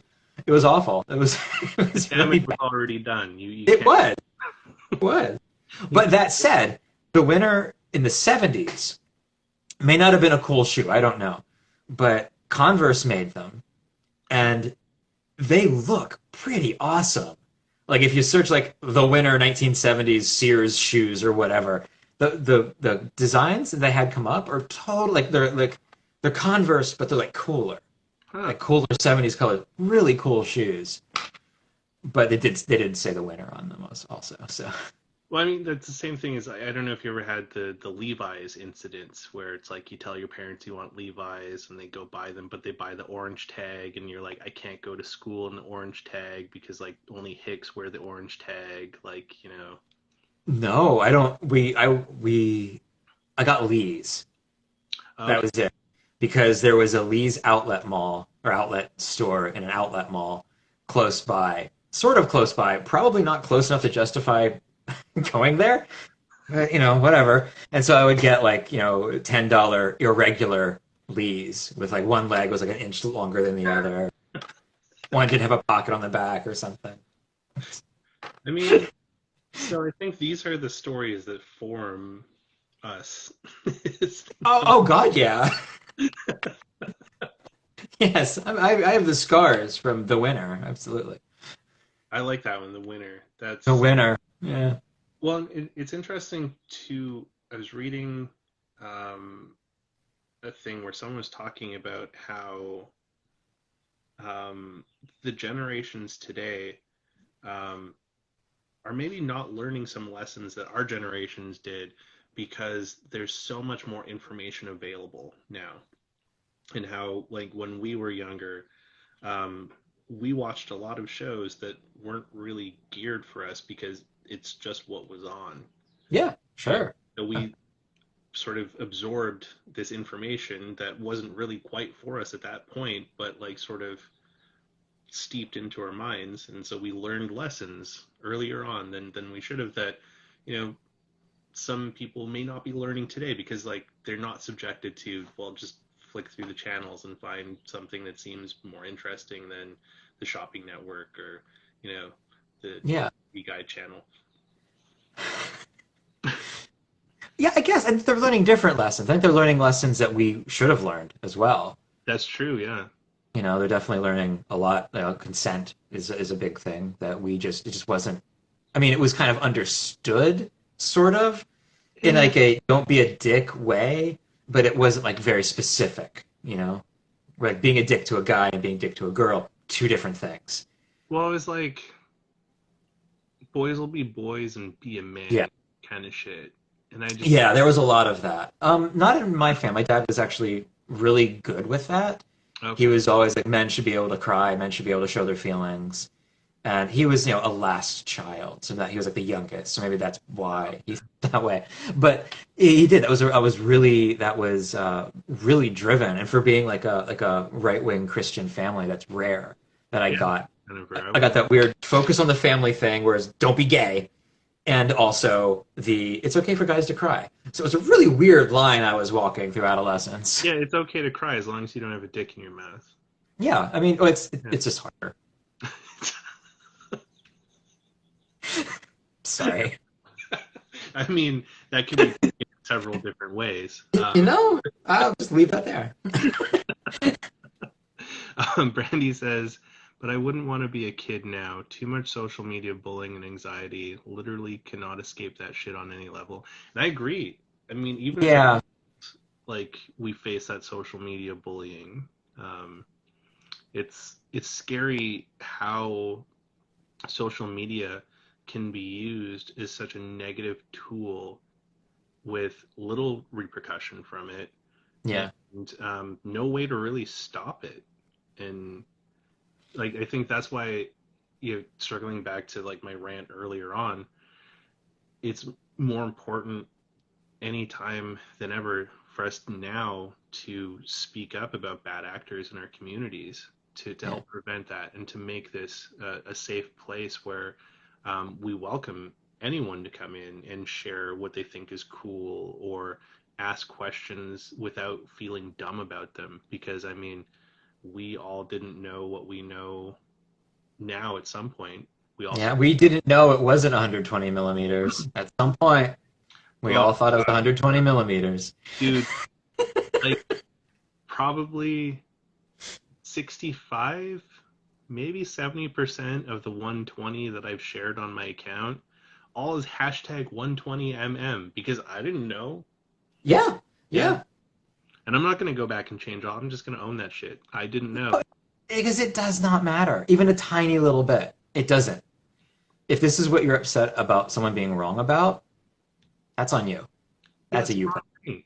You know, it, or like technically critiquing someone when they didn't ask about it, being like, yeah, this image is garbage because like you could have done this or you could have done that. And, Yep. they're really proud of it though. And like maybe it is a really great image despite not being technically correct. You know, Yeah.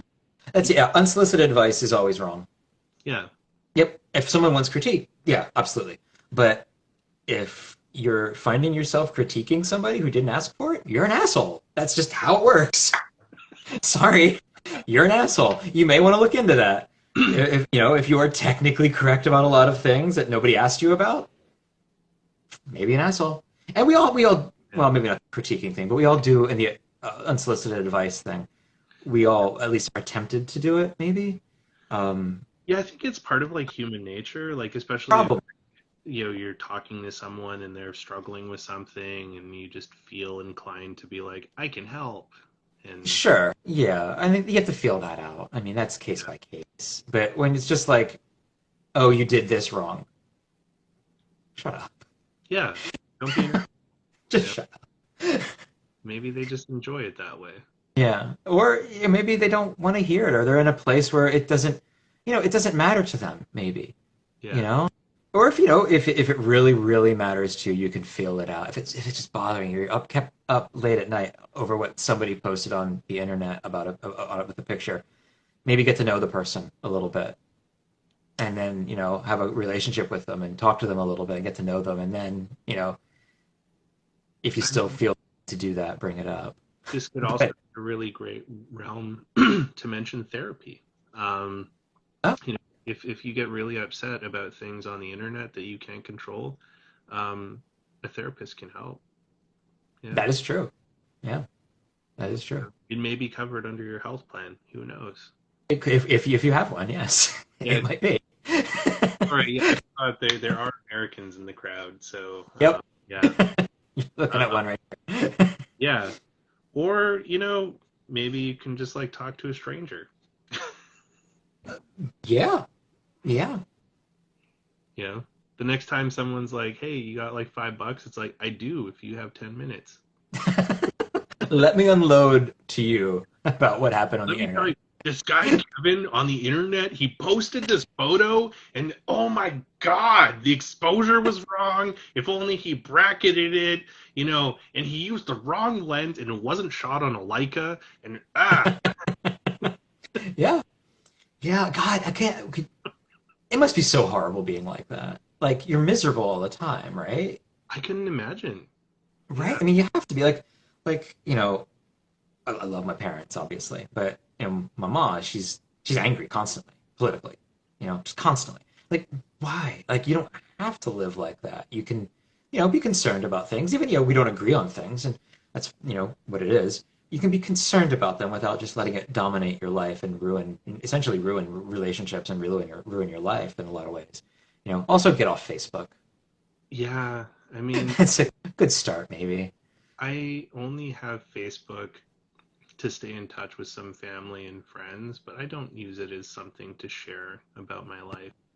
Um, I also like seeing cat memes, and I get most of the cat memes. Well, I used to get most of them off of Facebook, but now TikTok is a really good delivery meme of cat Yeah, memes. I'm not on TikTok, but Vanya hooks me up with a lot of cats on TikTok, which is very appreciated. I do the Uh, same thing for Cat. She's not on TikTok, but I send her, you know, See? It's spicy just memes all the time. And then, I mean, we had JP, the Lord of Spicy Memes, joined us earlier, and okay. JP's meme game on his Instagram stories is tight. So if you want to see what's up, give JP a follow. Oh, that's JP dot. WTF? Yes. Okay. Yes, I do. Yeah, yeah. It's it's there are nice things, and those are the nice things. Yeah, there are nice things, and That's about it. like social media can be a very dangerous place. And I've talked recently with a bunch of friends that have like they're taking breaks from it because they're finding it too toxic. Yeah. Which I don't agree that it's the social media that's toxic per se, but how you interact with it. Because I mean, it can be a great tool. yeah, I get. But when you're like on the road or somewhere and you maybe you don't have access to it, you're just busy or whatever, there is like a really nice feeling. Like, Yeah. hey, I don't give a shit what's going on the internet right now. That's pretty cool. I like that feeling. But I do think you define your balance. My balance is I could be on all the time. It doesn't really bother me. Except for Facebook. Fuck Facebook. Yeah. But with Instagram, I've kind of created a little bubble for me that isn't reality, but it is a lot of pretty pictures and cat memes, and that's nice, and I'll stick with that. I don't see sexism. I don't see racism like blatantly, obviously, latent and all that, but I don't really. I don't see any of that because I don't follow people who are like that, at least knowingly. I mean, at least people who post that. So it's just not part of my online life. One, I think that is an important thing with Instagram is being selective about that kind of stuff and curating the experience that you want. Yeah. As like the algorithm doesn't follow people for you. No, it doesn't. It If you're doesn't. seeing things that you don't like in your feed and not just in like the search thing, you chose that. So Yeah. if it makes you feel like crap and you don't like it, then stop following it. Yeah. You can. I mean, if you're following somebody whose photos you just don't like, you can mute them. You Yeah. don't have to unfollow them. I think it's kind of a little mean if just to unfollow somebody. You want to be a little passive aggressive, like the Seattleite that I am, and just mute them so they don't know. That's okay. So if I haven't commented on your photos in a while, maybe that's why, but Oh, probably not. you're in Seattle? Yeah. Oh shit. We're like basically neighbors now. We are, yeah. I just can't go to Canada right now. Oh, I can't come to the U.S. either, but We could meet at Peace Arch Park. yeah, Is it Peace Arch? Yeah. I Yeah, I think was there. I was there New Year. No, Thanksgiving. I was there on Thanksgiving, and it was really sad because families from the U.S. and Canada were meeting there and having lunch with each other. It was really neat, but it was kind of sad. it is. It's, It is kind of yeah, sad. it was really a neat thing to see. But yeah, so we can legally meet there, though I think it might be technically closed on the Canadian side, but you can walk into it. There was Yeah, some weird shit walk going on in Canada. close to it, but yeah, we can't like the border is still open if you are going over for essential purposes. Sure, yeah. Well, this isn't border crossing because when you meet in the middle, it's kind of better. There's that one treaty that this plot of land is it can be used without passports or visas or Okay, I anything. didn't know that. Yeah. So you can go to this part of well, part of it's America, part of it's Canada, and where the Peace Arch is right in the middle. And so when you pass through that arch, you're going into another country, but it's not like you're going into another country because we're all brothers and all that stuff. So in that one place, we can all meet and get together and watch trains go by. It's pretty much all there is to do there. That sounds very enthralling. It's a neat place. I've been there a couple of times, and it's pretty cool. We should plan a photo adventure sometime of the Peace Yeah, Arch. yeah, that'd be cool. Get a bunch of It's people rare, on like both sides. that's right. Yeah. Once Yeah. we're all vaccinated and, things like that. What? Like I definitely plan on making my way down to Seattle as soon as the Oh, border opens up. yeah. Yeah, it's weird how close we are because I haven't been to Vancouver because I didn't have a passport until last year, which is a great time to get a passport. Yeah. And so I hadn't been. I've been to Canada and like Ontario when I lived on the East Coast, been there quite a bit, but I never got into Vancouver.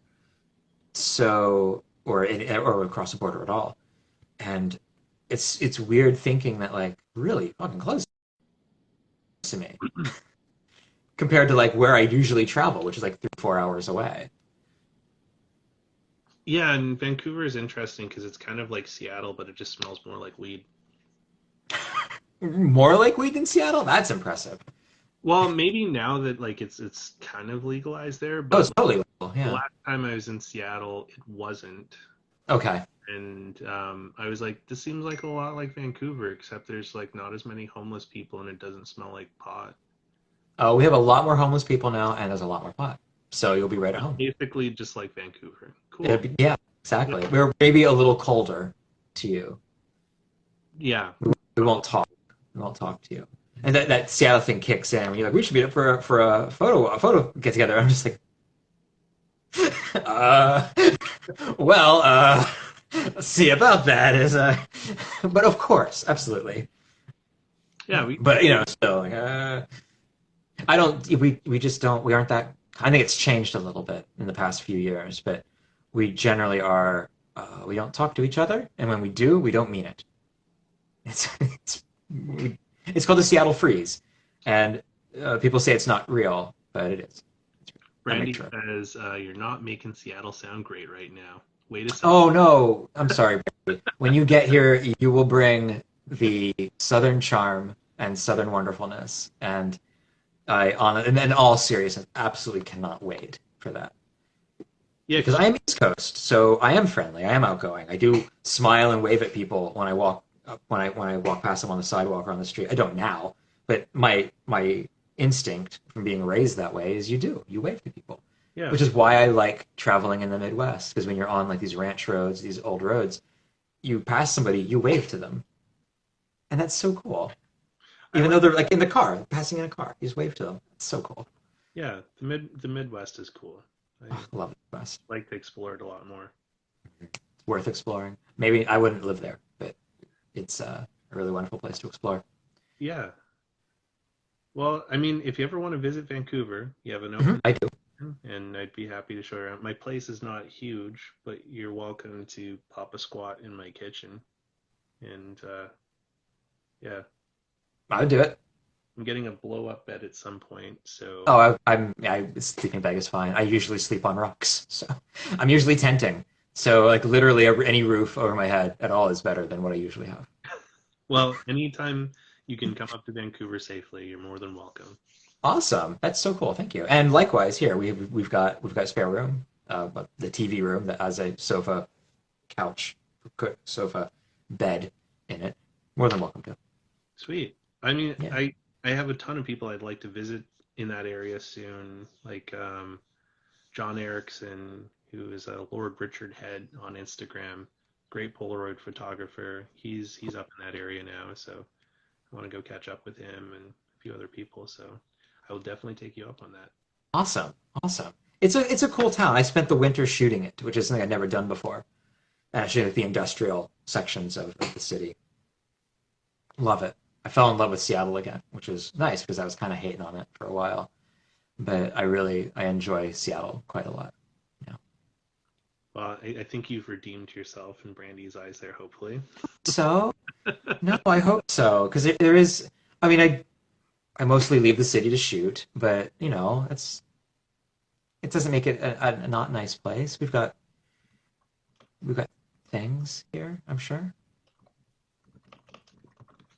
Definitely. Yeah.